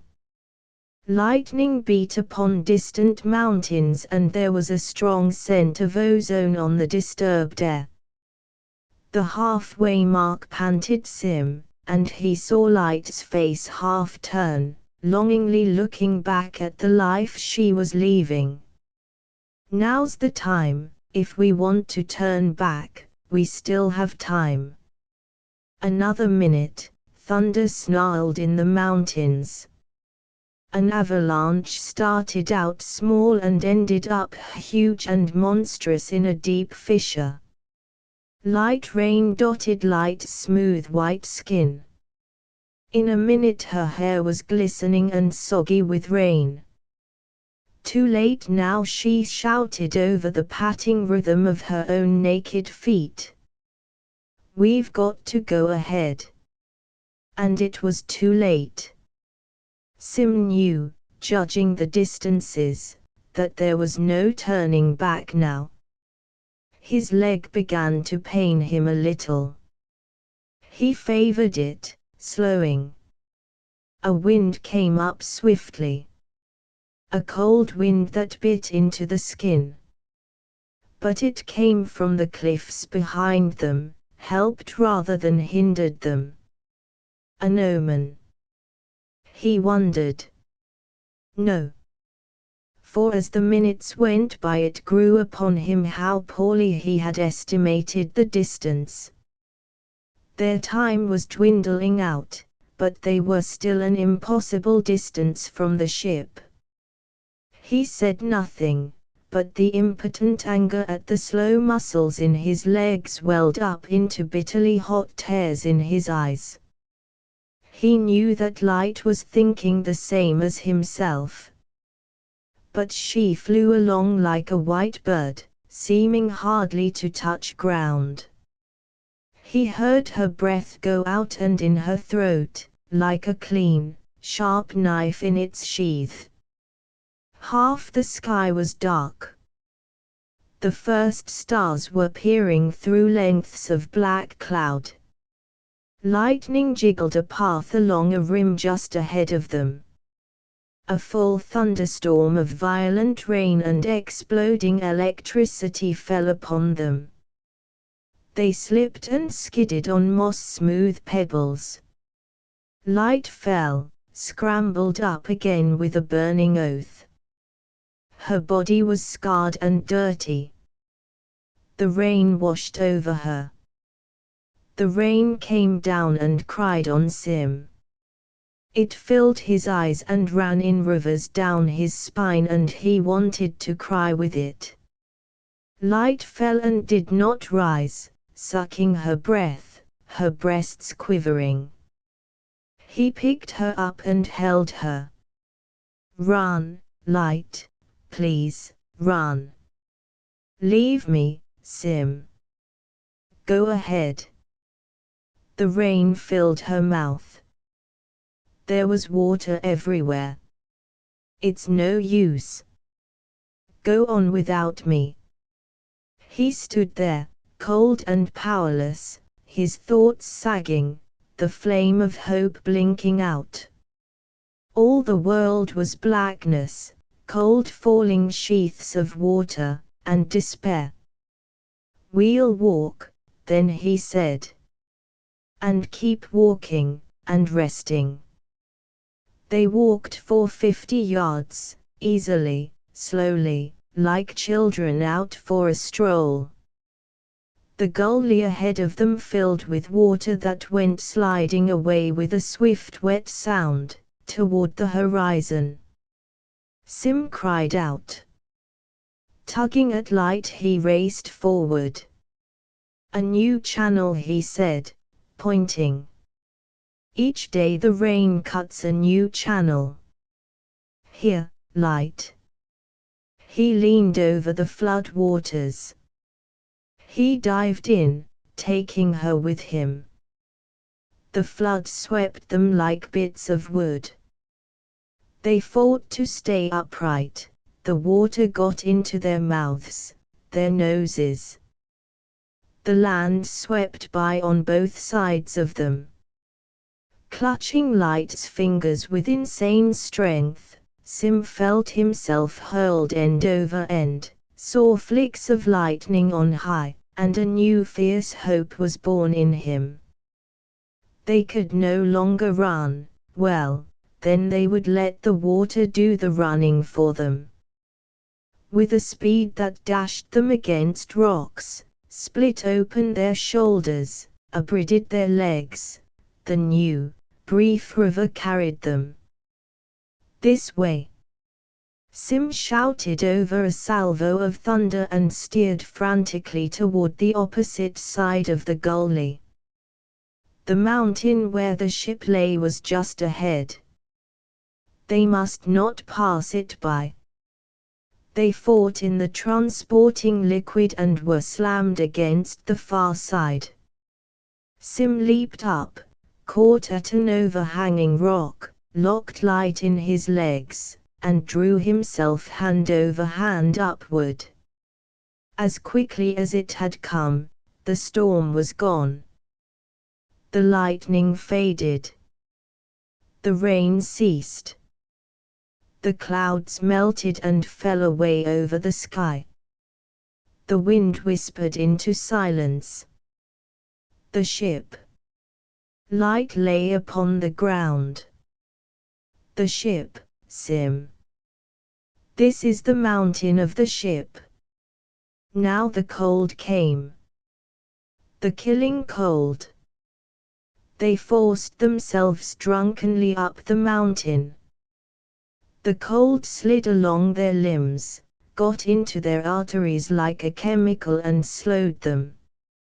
Ahead of them, with a fresh-washed sheen, lay the ship. It was a dream.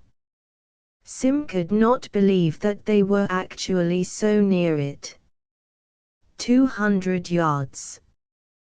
170 yards. Gods, but it was cold. Ahead of them lay the ship. Sim could not believe they were so near. The ground became covered with ice.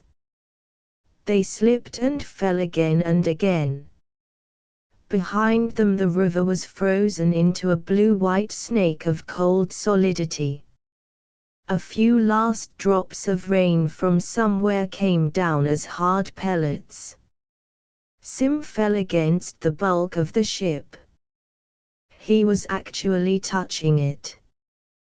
Touching it. He heard light whimpering in her constricted throat. This was the metal, the ship. How many others had touched it in the long days? He and Light had made it. He touched it lovingly. Then, as cold as the air, his veins were chilled. Where was the entrance? You run, you swim, you almost drown, you curse, you sweat, you work, you reach a mountain, you go up it, you hammer on metal, you shout with relief, you reach the ship, and then, you can't find the entrance. He fought to keep himself from breaking down. Slowly, he told himself, but not too slowly, go around the ship. The metal slid under his searching hands, so cold that his hands, sweating, almost froze to it. Now, far around to the side. Light moved with him. The cold held them like a fist. It began to squeeze. The entrance. Metal. Cold, immutable metal. A thin line of opening at the ceiling point. Throwing all caution aside, he beat at it. He felt his stomach seething with cold. His fingers were numb, his eyes were half frozen in their sockets. He began to beat and search and scream against the metal door. Open up! Open up! He staggered. The airlock sighed. With a whispering of metal on rubber beddings, the door swung softly sidewise and vanished back. He saw Light run forward, clutch at her throat, and drop inside a small shiny chamber. He shuffled after her, blankly. The airlock door sealed shut behind him. He could not breathe. His heart began to slow, to stop. They were trapped inside the ship now, and something was happening. He sank down to his knees and choked for air. The ship he had come to for salvation was now slowing his pulse, darkening his brain, poisoning him. With a starved, faint kind of expiring terror, he realized that he was dying. Blackness. He had a dim sense of time passing, of thinking, struggling, to make his heart go quick, quick. To make his eyes focus. But the fluid in his body lagged quietly through his settling veins, and he heard his temple pulses thud, pause, thud, pause and thud again with lulling intermissions. He could not move, not a hand or leg or finger. It was an effort to lift the tonnage of his eyelashes. He could not shift his face even, to see light lying beside him. From a distance came her irregular breathing. It was like the sound a wounded bird makes with his dry, unraveled pinions. She was so close he could almost feel the heat of her, yet she seemed a long way removed. "I'm getting cold," he thought. Is this death? This slowing of blood, of my heart, this cooling of my body, this drowsy thinking of thoughts. Staring at the ship's ceiling, he traced its intricate system of tubes and machines. The knowledge, the purpose of the ship, its actions, seeped into him. He began to understand in a kind of revealing lassitude just what these things were his eyes rested upon. Slow. Slow. There was an instrument with a gleaming white dial. Its purpose. He drudged away at the problem, like a man underwater. People had used the dial. Touched it. People had repaired it. Installed it. People had dreamed of it before the building, before the installing, before the repairing and touching and using. The dial contained memory of use and manufacture. Its very shape was a dream memory telling Sim why and for what it had been built. Given time, looking at anything, he could draw from it the knowledge he desired. Some dim part of him reached out, dissected the contents of things, analyzed them. This dial measured time. Millions of days of time. But how could that be? Sim's eyes dilated, hot and glittering. Where were humans who needed such an instrument? Blood thrummed and beat behind his eyes. He closed them. Panic came to him. The day was passing. I am lying here, he thought, and my life slips away. I cannot move. My youth is passing. How long before I can move? Through a kind of porthole he saw the night pass, the day come, the day pass, and again another night. Stars danced frostily. I will lie here for 4 or 5 days, wrinkling and withering, he thought. This ship will not let me move. How much better if I had stayed in my home cliff, lived, enjoyed this short life. What good has it done to come here? I'm missing all the twilights and dawns. I'll never touch light, though she's here at my side. Delirium. His mind floated up. His thoughts whirled through the metal ship. He smelled the razor-sharp smell of joined metal. He heard the hull contract with night, relax with day. Dawn. Already, another dawn. Today I would have been mature. His jaw clenched. I must get up. I must move. I must enjoy my time of maturity. But he didn't move. He felt his blood pump sleepily from chamber to red chamber in his heart, on down and around through his dead body, to be purified by his folding and unfolding lungs. Then the circuit once more. The ship grew warm. From somewhere a machine clicked. Automatically the temperature cooled. A controlled gust of air flushed the room. Night again. And then another day. He lay and saw 4 days of his life pass. He did not try to fight. It was no use. His life was over. He didn't want to turn his head now. He didn't want to see light with her face like his tortured mother's, eyelids like grey ash flakes, eyes like beaten, sanded metal, cheeks like eroded stones. He didn't want to see a throat like parched thongs of yellow grass, hands the pattern of smoke risen from a fire, breasts like desiccated rinds and hair stubbly and unshorn as moist grey weeds. And himself. How did he look? Was his jaw sunken, the flesh of his eyes pitted, his brow lined and age-scarred? His strength began to return. He felt his heart beating so slow that it was amazing. 100 beats a minute. Impossible.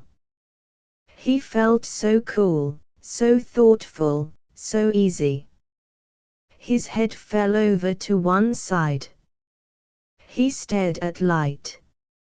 He shouted in surprise. She was young and fair. She was looking at him, too weak to say anything. Her eyes were like tiny silver medals, her throat curved like the arm of a child. Her hair was blue fire eating at her scalp, fed by the slender life of her body. 4 days had passed and still she was young, no, younger than when they had entered the ship. She was still adolescent. He could not believe it. Her first words were, "How long will this last?" He replied, carefully, "I don't know. We are still young. The ship. Its metal is around us.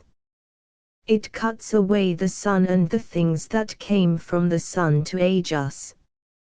Her eyes shifted thoughtfully. "Then, if we stay here, we'll remain young. 6 more days. 14 more. 20. More than that, maybe." She lay there, silently. After a long time she said, "Sim." "Yes. Let's stay here. Let's not go back. If we go back now, you know what'll happen to us." "I'm not certain. We'll start getting old again, won't we?" He looked away. He stared at the ceiling and the clock with the moving finger. "Yes. We'll grow old." "What if we grow old, instantly? When we step from the ship, won't the shock be too much?" "Maybe." Another silence. He began to move his limbs, testing them. He was very hungry. "The others are waiting," he said. Her next words made him gasp. The others are dead, she said. Or will be in a few hours. All those we knew back there are old and worn. He tried to picture them old. Dark, his sister, bent and senile with time. He shook his head, wiping the picture away. They may die, he said. But there are others who've been born. People we don't even know, said Light, flatly. But, nevertheless, our people, he replied. People who'll live only 8 days, or 11 days unless we help them. But we're young, Sim. We're young. We can stay young. He didn't want to listen. It was too tempting a thing to listen to. To stay here. To live. We've already had more time than the others, he said. I need workers. Men to heal this ship. We'll get on our feet now, you and I, and find food, eat, and see if the ship is movable. I'm afraid to try to move it myself. It's so big. I'll need help. But that means running back all that distance. I know. He lifted himself weakly. But I'll do it. How will you get the men back here? We'll use the river. If it's there. It may be somewhere else. We'll wait until there is one, then. I've got to go back, Light. The son of Dink is waiting for me, my sister, your brother, our old people, ready to die, and waiting for some word from us. After a long while he heard her move, dragging herself tiredly to him. She put her head upon his chest, her eyes closed, stroking his arm. I'm sorry. Forgive me. You have to go back. I'm a selfish fool. He touched her cheek, clumsily. You're human. I understand you. There's nothing to forgive. They found food. They walked through the ship. It was empty. Only in the control room did they find the remains of a man who must have been the chief pilot. The others had evidently bailed out into space in emergency lifeboats. This pilot, sitting at his controls, alone, had landed the ship on a mountain within sight of other fallen and smashed crafts. Its location on high ground had saved it from the floods. The pilot himself had died, probably of heart failure, soon after landing. The ship had remained here, almost within reach of the other survivors, perfect as an egg, but silent, for how many thousand days? If the pilot had lived, what a different thing life might have been for the ancestors of Sim and Light. Sim, thinking of this, felt the distant, ominous vibration of war. How had the war between worlds come out? Who had won? Or had both planets lost and never bothered trying to pick up survivors? Who had been right? Who was the enemy? Were Sim's people of the guilty or innocent side? They might never know. He checked the ship hurriedly.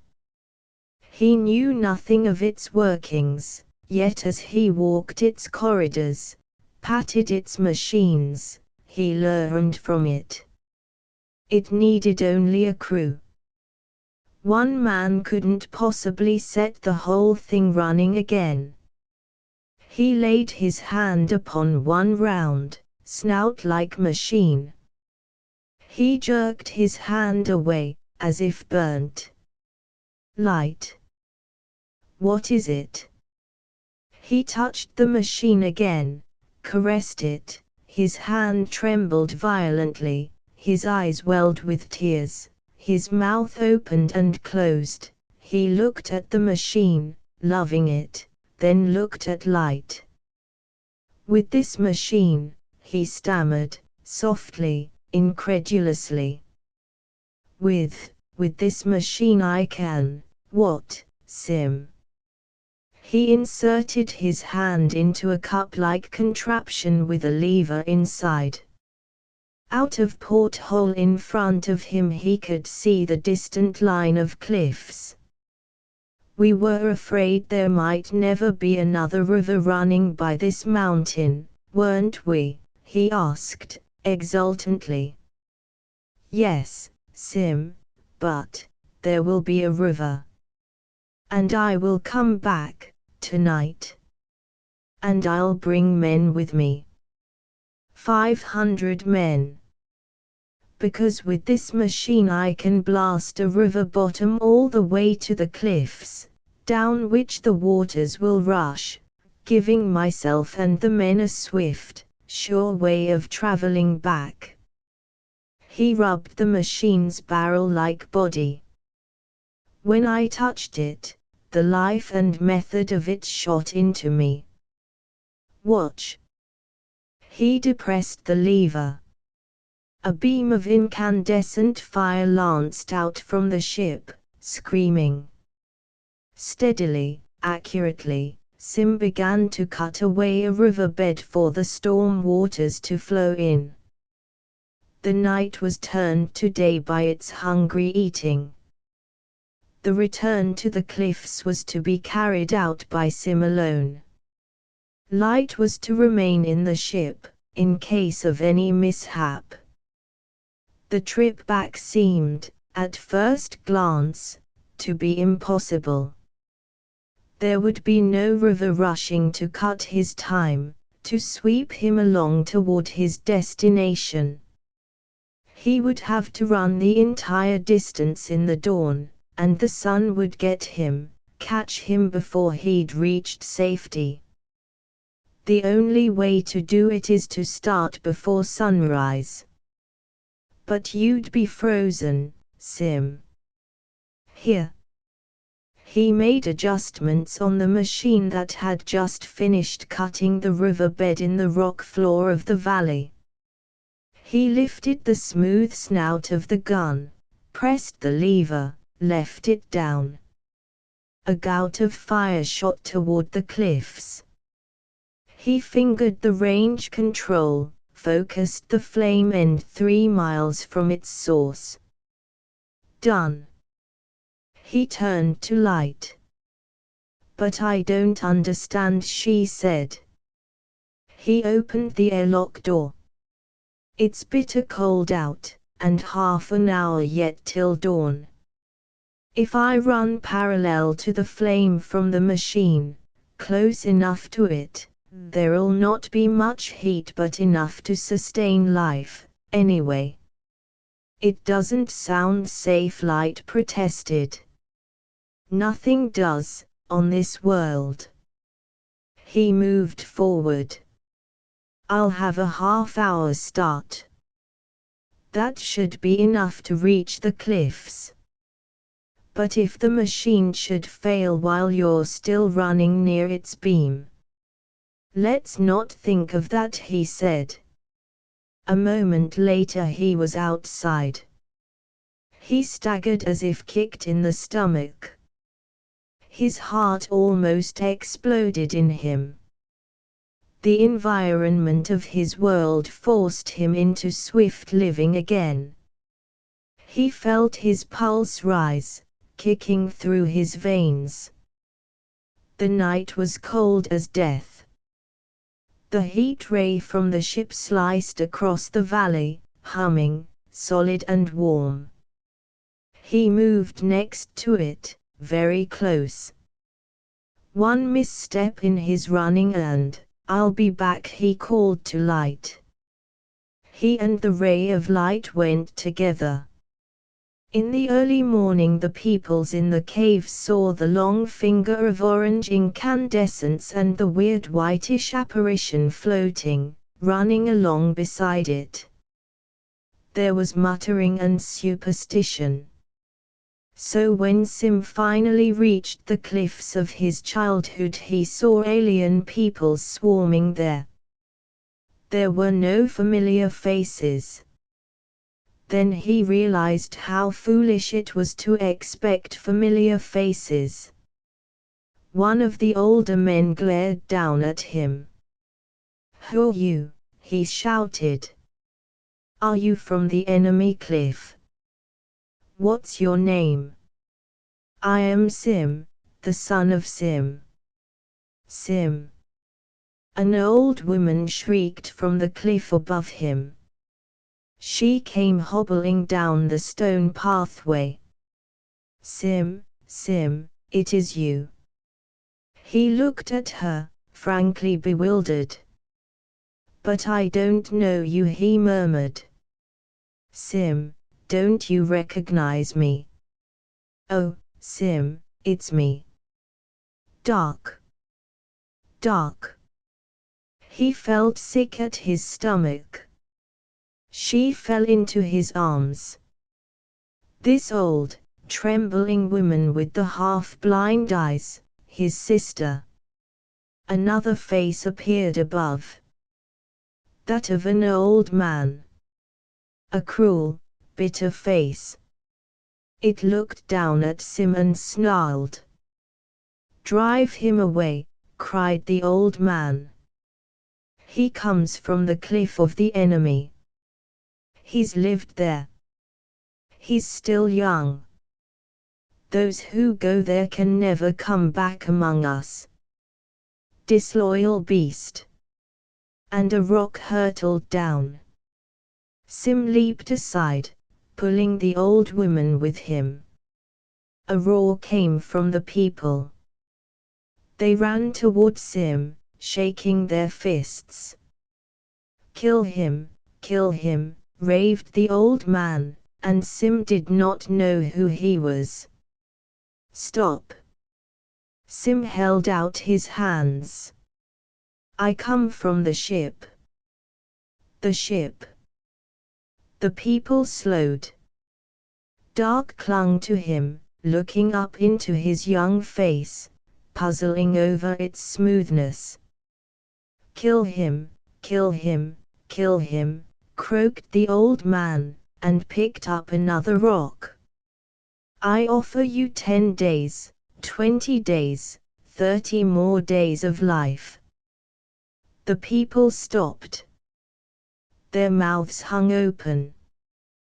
Their eyes were incredulous. 30 days. It was repeated again and again. "How?" "Come back to the ship with me. Inside it, one can live forever."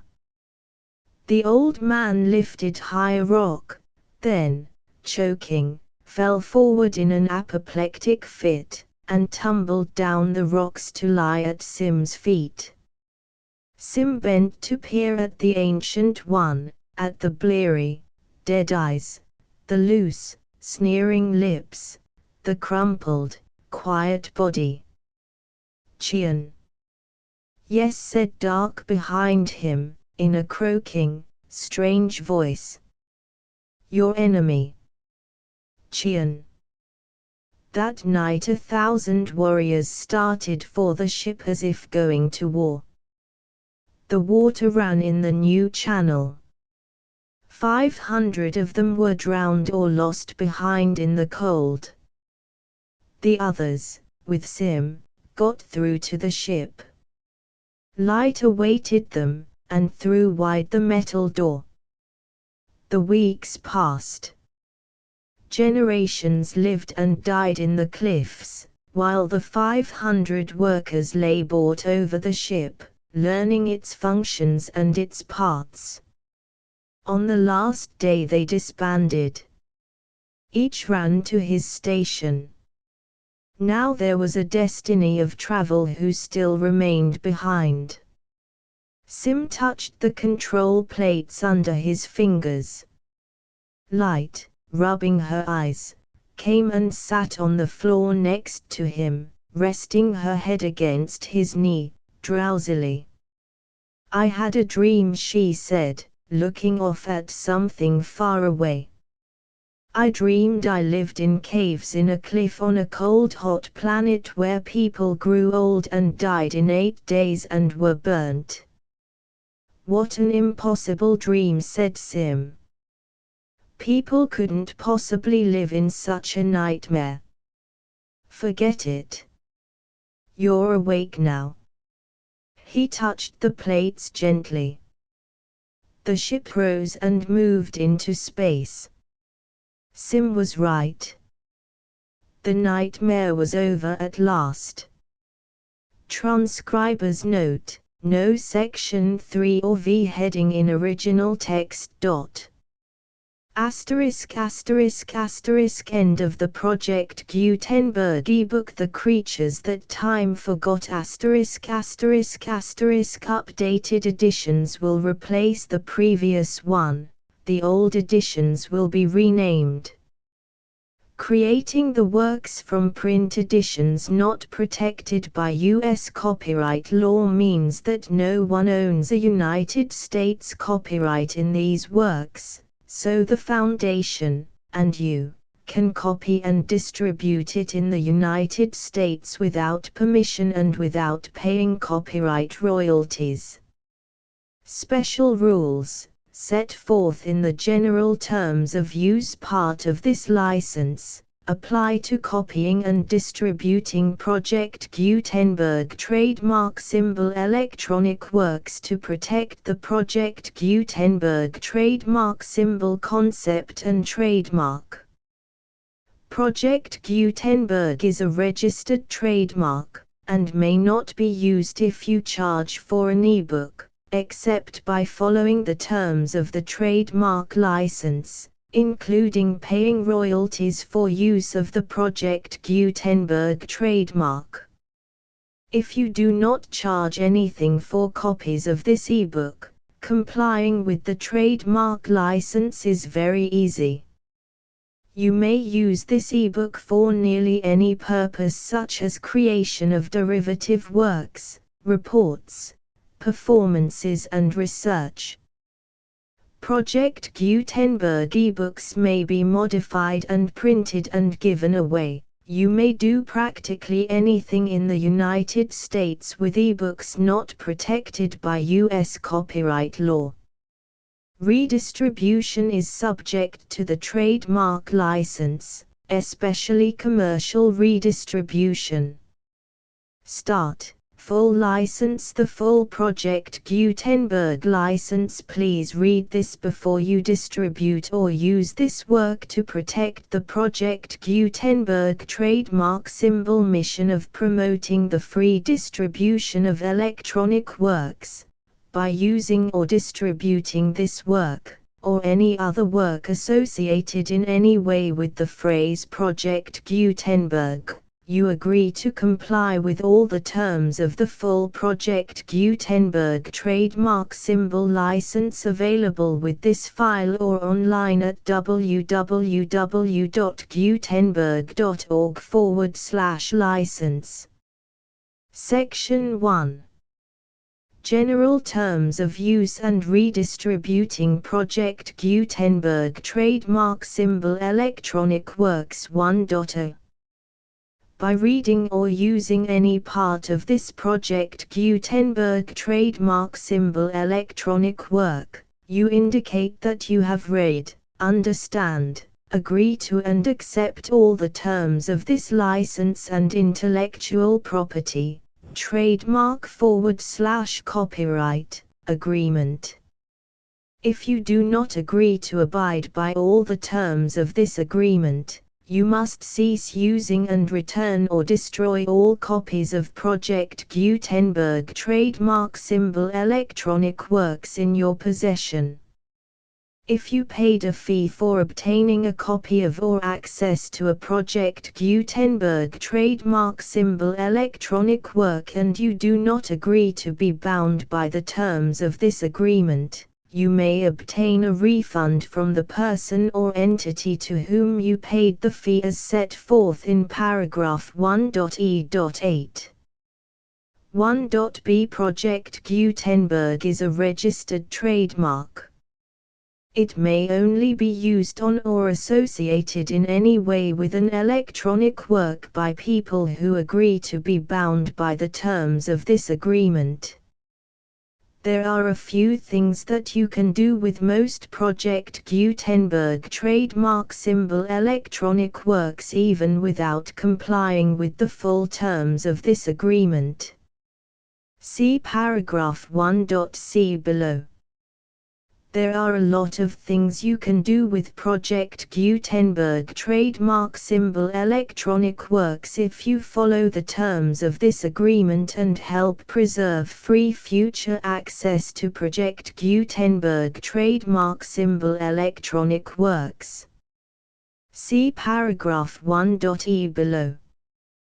1.c The Project Gutenberg Literary Archive Foundation, the Foundation or PGLAF, owns a compilation copyright in the collection of Project Gutenberg trademark symbol electronic works. Nearly all the individual works in the collection are in the public domain in the United States. If an individual work is unprotected by copyright law in the United States and you are located in the United States, we do not claim a right to prevent you from copying, distributing, performing, displaying or creating derivative works based on the work as long as all references to Project Gutenberg are removed. Of course, we hope that you will support the Project Gutenberg trademark symbol mission of promoting free access to electronic works by freely sharing Project Gutenberg trademark symbol works in compliance with the terms of this agreement for keeping the Project Gutenberg trademark symbol name associated with the work. You can easily comply with the terms of this agreement by keeping this work in the same format with its attached full Project Gutenberg trademark symbol license when you share it without charge with others. 1.d The copyright laws of the place where you are located also govern what you can do with this work. Copyright laws in most countries are in a constant state of change. If you are outside the United States, check the laws of your country in addition to the terms of this agreement before downloading, copying, displaying, performing, distributing or creating derivative works based on this work or any other Project Gutenberg trademark symbol work. The Foundation makes no representations concerning the copyright status of any work in any country other than the United States. 1.e Unless you have removed all references to Project Gutenberg. 1.e.1 The following sentence, with active links to, or other immediate access to, the full Project Gutenberg trademark symbol license must appear prominently whenever any copy of a Project Gutenberg trademark symbol work, any work on which the phrase Project Gutenberg appears, or with which the phrase Project Gutenberg is associated, is accessed, displayed, performed, viewed, copied or distributed. This ebook is for the use of anyone anywhere in the United States and most other parts of the world at no cost and with almost no restrictions whatsoever. You may copy it, give it away or reuse it under the terms of the Project Gutenberg license included with this ebook or online at www.gutenberg.org. If you are not located in the United States, you will have to check the laws of the country where you are located before using this ebook. 1.e.2 If an individual Project Gutenberg trademark symbol electronic work is derived from texts not protected by U.S. copyright law, does not contain a notice indicating that it is posted with permission of the copyright holder, the work can be copied and distributed to anyone in the United States without paying any fees or charges. If you are redistributing or providing access to a work with the phrase Project Gutenberg associated with or appearing on the work, you must comply either with the requirements of paragraphs 1.e.1 through 1.e.7 or obtain permission for the use of the work and the Project Gutenberg trademark symbol trademark as set forth in paragraphs 1.e.8 or 1.e.9. 1.e.3 If an individual Project Gutenberg trademark symbol electronic work is posted with the permission of the copyright holder, your use and distribution must comply with both paragraphs 1.e.1 through 1.e.7 and any additional terms imposed by the copyright holder. Additional terms will be linked to the Project Gutenberg trademark symbol license for all works posted with the permission of the copyright holder found at the beginning of this work.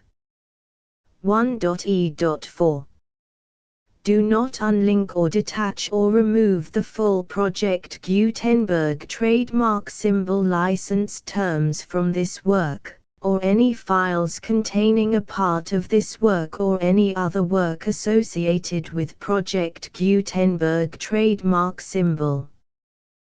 1.e.5 Do not copy, display, perform, distribute or redistribute this electronic work, or any part of this electronic work, without prominently displaying the sentence set forth in paragraph 1.e.1 with active links or immediate access to the full terms of the Project Gutenberg trademark symbol license. 1.e.6 You may convert to and distribute this work in any binary, compressed, marked up, non-proprietary or proprietary form, including any word processing or hypertext form. However, if you provide access to or distribute copies of a Project Gutenberg trademark symbol work in a format other than plain vanilla ASCII or other format used in the official version posted on the official Project Gutenberg trademark symbol website, www.gutenberg.org, you must, at no additional cost, fee or expense to the user, provide a copy, a means of exporting a copy, or a means of obtaining a copy upon request, of the work in its original plain vanilla ASCII or other form. Any alternate format must include the full Project Gutenberg trademark symbol license as specified in paragraph 1.e.1. 1.e.7 Do not charge a fee for access to, viewing, displaying, performing, copying or distributing any Project Gutenberg trademark symbol works unless you comply with paragraph 1.e.8 or 1.e.9. 1.e.8 You may charge a reasonable fee for copies of or providing access to or distributing Project Gutenberg trademark symbol electronic works provided that You pay a royalty fee of 20% of the gross profits you derive from the use of Project Gutenberg trademark symbol works calculated using the method you already use to calculate your applicable taxes. The fee is owed to the owner of the Project Gutenberg trademark symbol trademark, but he has agreed to donate royalties under this paragraph to the Project Gutenberg Literary Archive Foundation. Royalty payments must be paid within 60 days following each date on which you prepare, or are legally required to prepare, your periodic tax returns. Royalty payments should be clearly marked as such and sent to the Project Gutenberg Literary Archive Foundation at the address specified in Section 4. Information about donations to the Project Gutenberg Literary Archive Foundation. You provide a full refund of any money paid by a user who notifies you in writing, or by email, within 30 days of receipt that he does not agree to the terms of the full Project Gutenberg trademark symbol license. You must require such a user to return or destroy all copies of the works possessed in a physical medium and discontinue all use of and all access to other copies of Project Gutenberg trademark symbol works.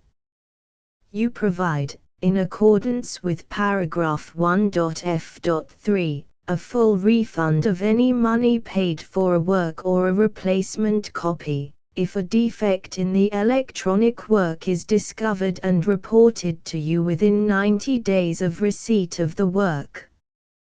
You comply with all other terms of this agreement for free distribution of Project Gutenberg trademark symbol works. 1.e.9. If you wish to charge a fee or distribute a Project Gutenberg trademark symbol electronic work or group of works on different terms than are set forth in this agreement, you must obtain permission in writing from the Project Gutenberg Literary Archive Foundation, the manager of the Project Gutenberg trademark symbol trademark. Contact the Foundation as set forth in Section 3 below. 1.f1.f.1. Project Gutenberg volunteers and employees expend considerable effort to identify, do copyright research on, transcribe and proofread works not protected by U.S. copyright law in creating the Project Gutenberg trademark symbol collection. Despite these efforts, Project Gutenberg trademark symbol electronic works, and the medium on which they may be stored, may contain defects such as, but not limited to, incomplete, inaccurate or corrupt data, transcription errors, a copyright or other intellectual property infringement, a defective or damaged disk or other medium, a computer virus, or computer codes that damage or cannot be read by your equipment. 1.f.2. Limited warranty, disclaimer of damages, except for the right of replacement or refund described in paragraph 1.f.3, the Project Gutenberg Literary Archive Foundation, the owner of the Project Gutenberg trademark symbol trademark, and any other party distributing a Project Gutenberg trademark symbol electronic work under this agreement, disclaim all liability to you for damages, costs and expenses, including legal fees. You agree that you have no remedies for negligence, strict liability, breach of warranty or breach of contract except those provided in paragraph 1.f.3. You agree that the Foundation, the trademark owner, and any distributor under this agreement will not be liable to you for actual, direct, indirect, consequential, punitive or incidental damages even if you give notice of the possibility of such damage. 1.f.3 Limited right of replacement or refund. If you discover a defect in this electronic work within 90 days of receiving it, you can receive a refund of the money, if any, you paid for it by sending a written explanation to the person you received the work from. If you received the work on a physical medium, you must return the medium with your written explanation. The person or entity that provided you with the defective work may elect to provide a replacement copy in lieu of a refund. If you received the work electronically, the person or entity providing it to you may choose to give you a second opportunity to receive the work electronically in lieu of a refund. If the second copy is also defective, you may demand a refund in writing without further opportunities to fix the problem.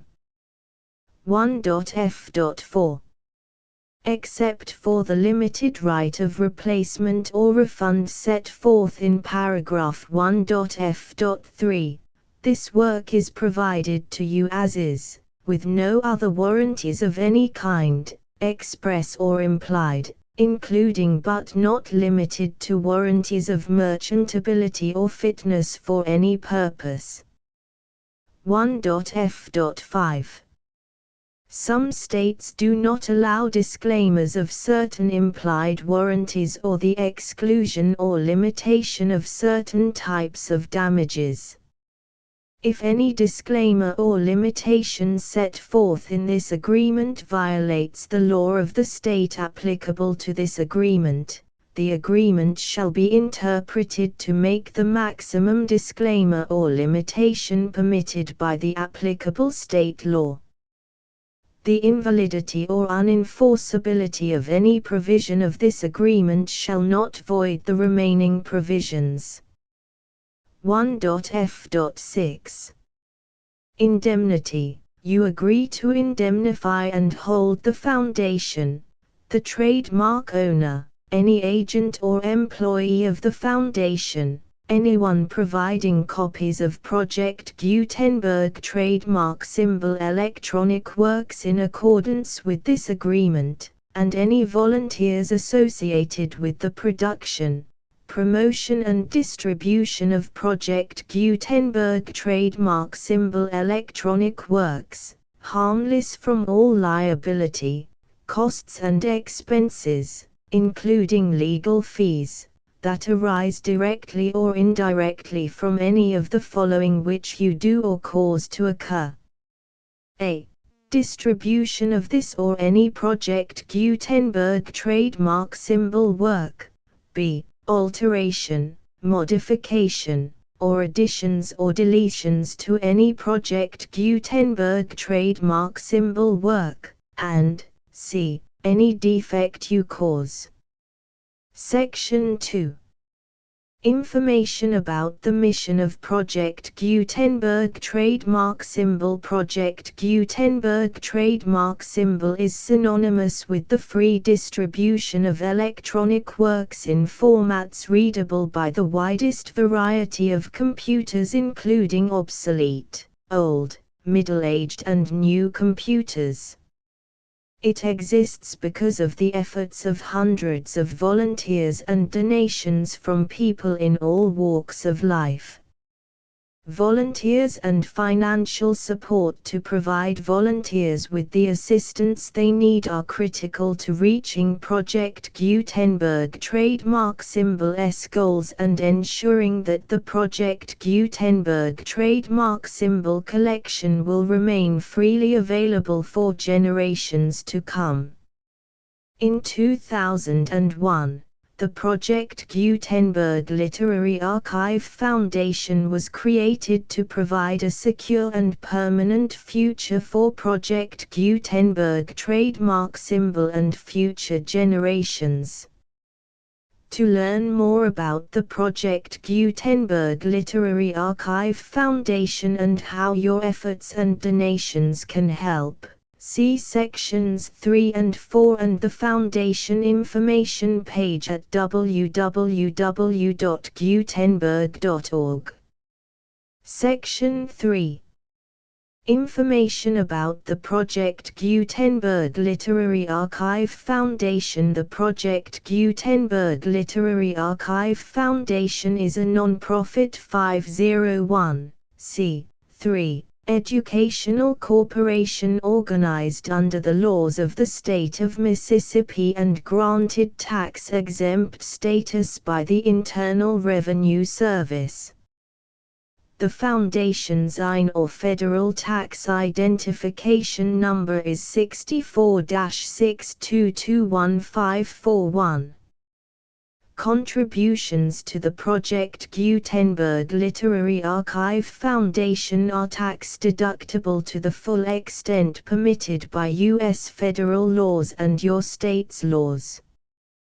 The Foundation's business office is located at 809 North 1500 West, Salt Lake City, UT 84116, 801-596-1887. Email contact links and up-to-date contact information can be found at the Foundation's website and official page at www.gutenberg.org/contact section 4. Information about donations to the Project Gutenberg Literary Archive Foundation. Project Gutenberg trademark symbol depends upon and cannot survive without widespread public support and donations to carry out its mission of increasing the number of public domain and licensed works that can be freely distributed in machine-readable form accessible by the widest array of equipment including outdated equipment. Many small donations, $1 to $5,000, are particularly important to maintaining tax-exempt status with the IRS. The Foundation is committed to complying with the laws regulating charities and charitable donations in all 50 states of the United States. Compliance requirements are not uniform and it takes a considerable effort, much paperwork and many fees to meet and keep up with these requirements. We do not solicit donations in locations where we have not received written confirmation of compliance. To send donations or determine the status of compliance for any particular state, visit www.gutenberg.org/donate. While we cannot and do not solicit contributions from states where we have not met the solicitation requirements, we know of no prohibition against accepting unsolicited donations from donors in such states who approach us with offers to donate. International donations are gratefully accepted, but we cannot make any statements concerning tax treatment of donations received from outside the United States. U.S. laws alone swamp our small staff. Please check the Project Gutenberg web pages for current donation methods and addresses.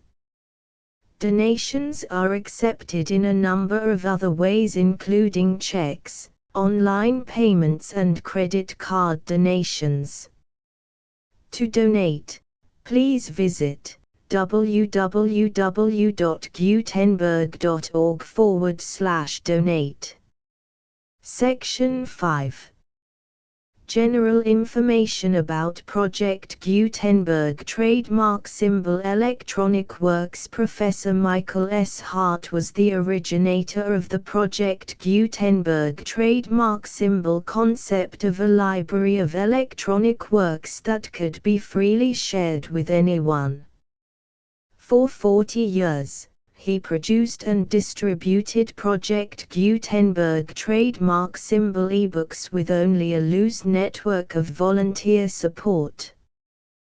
Project Gutenberg trademark symbol ebooks are often created from several printed editions, all of which are confirmed as not protected by copyright in the US unless a copyright notice is included. Thus, we do not necessarily keep ebooks in compliance with any particular paper edition. Most people start at our website, which has the main PG search facility, www.gutenberg.org. This website includes information about Project Gutenberg trademark symbol, including how to make donations to the Project Gutenberg Literary Archive Foundation, how to help produce our new ebooks, and how to subscribe to our email newsletter to hear about new ebooks.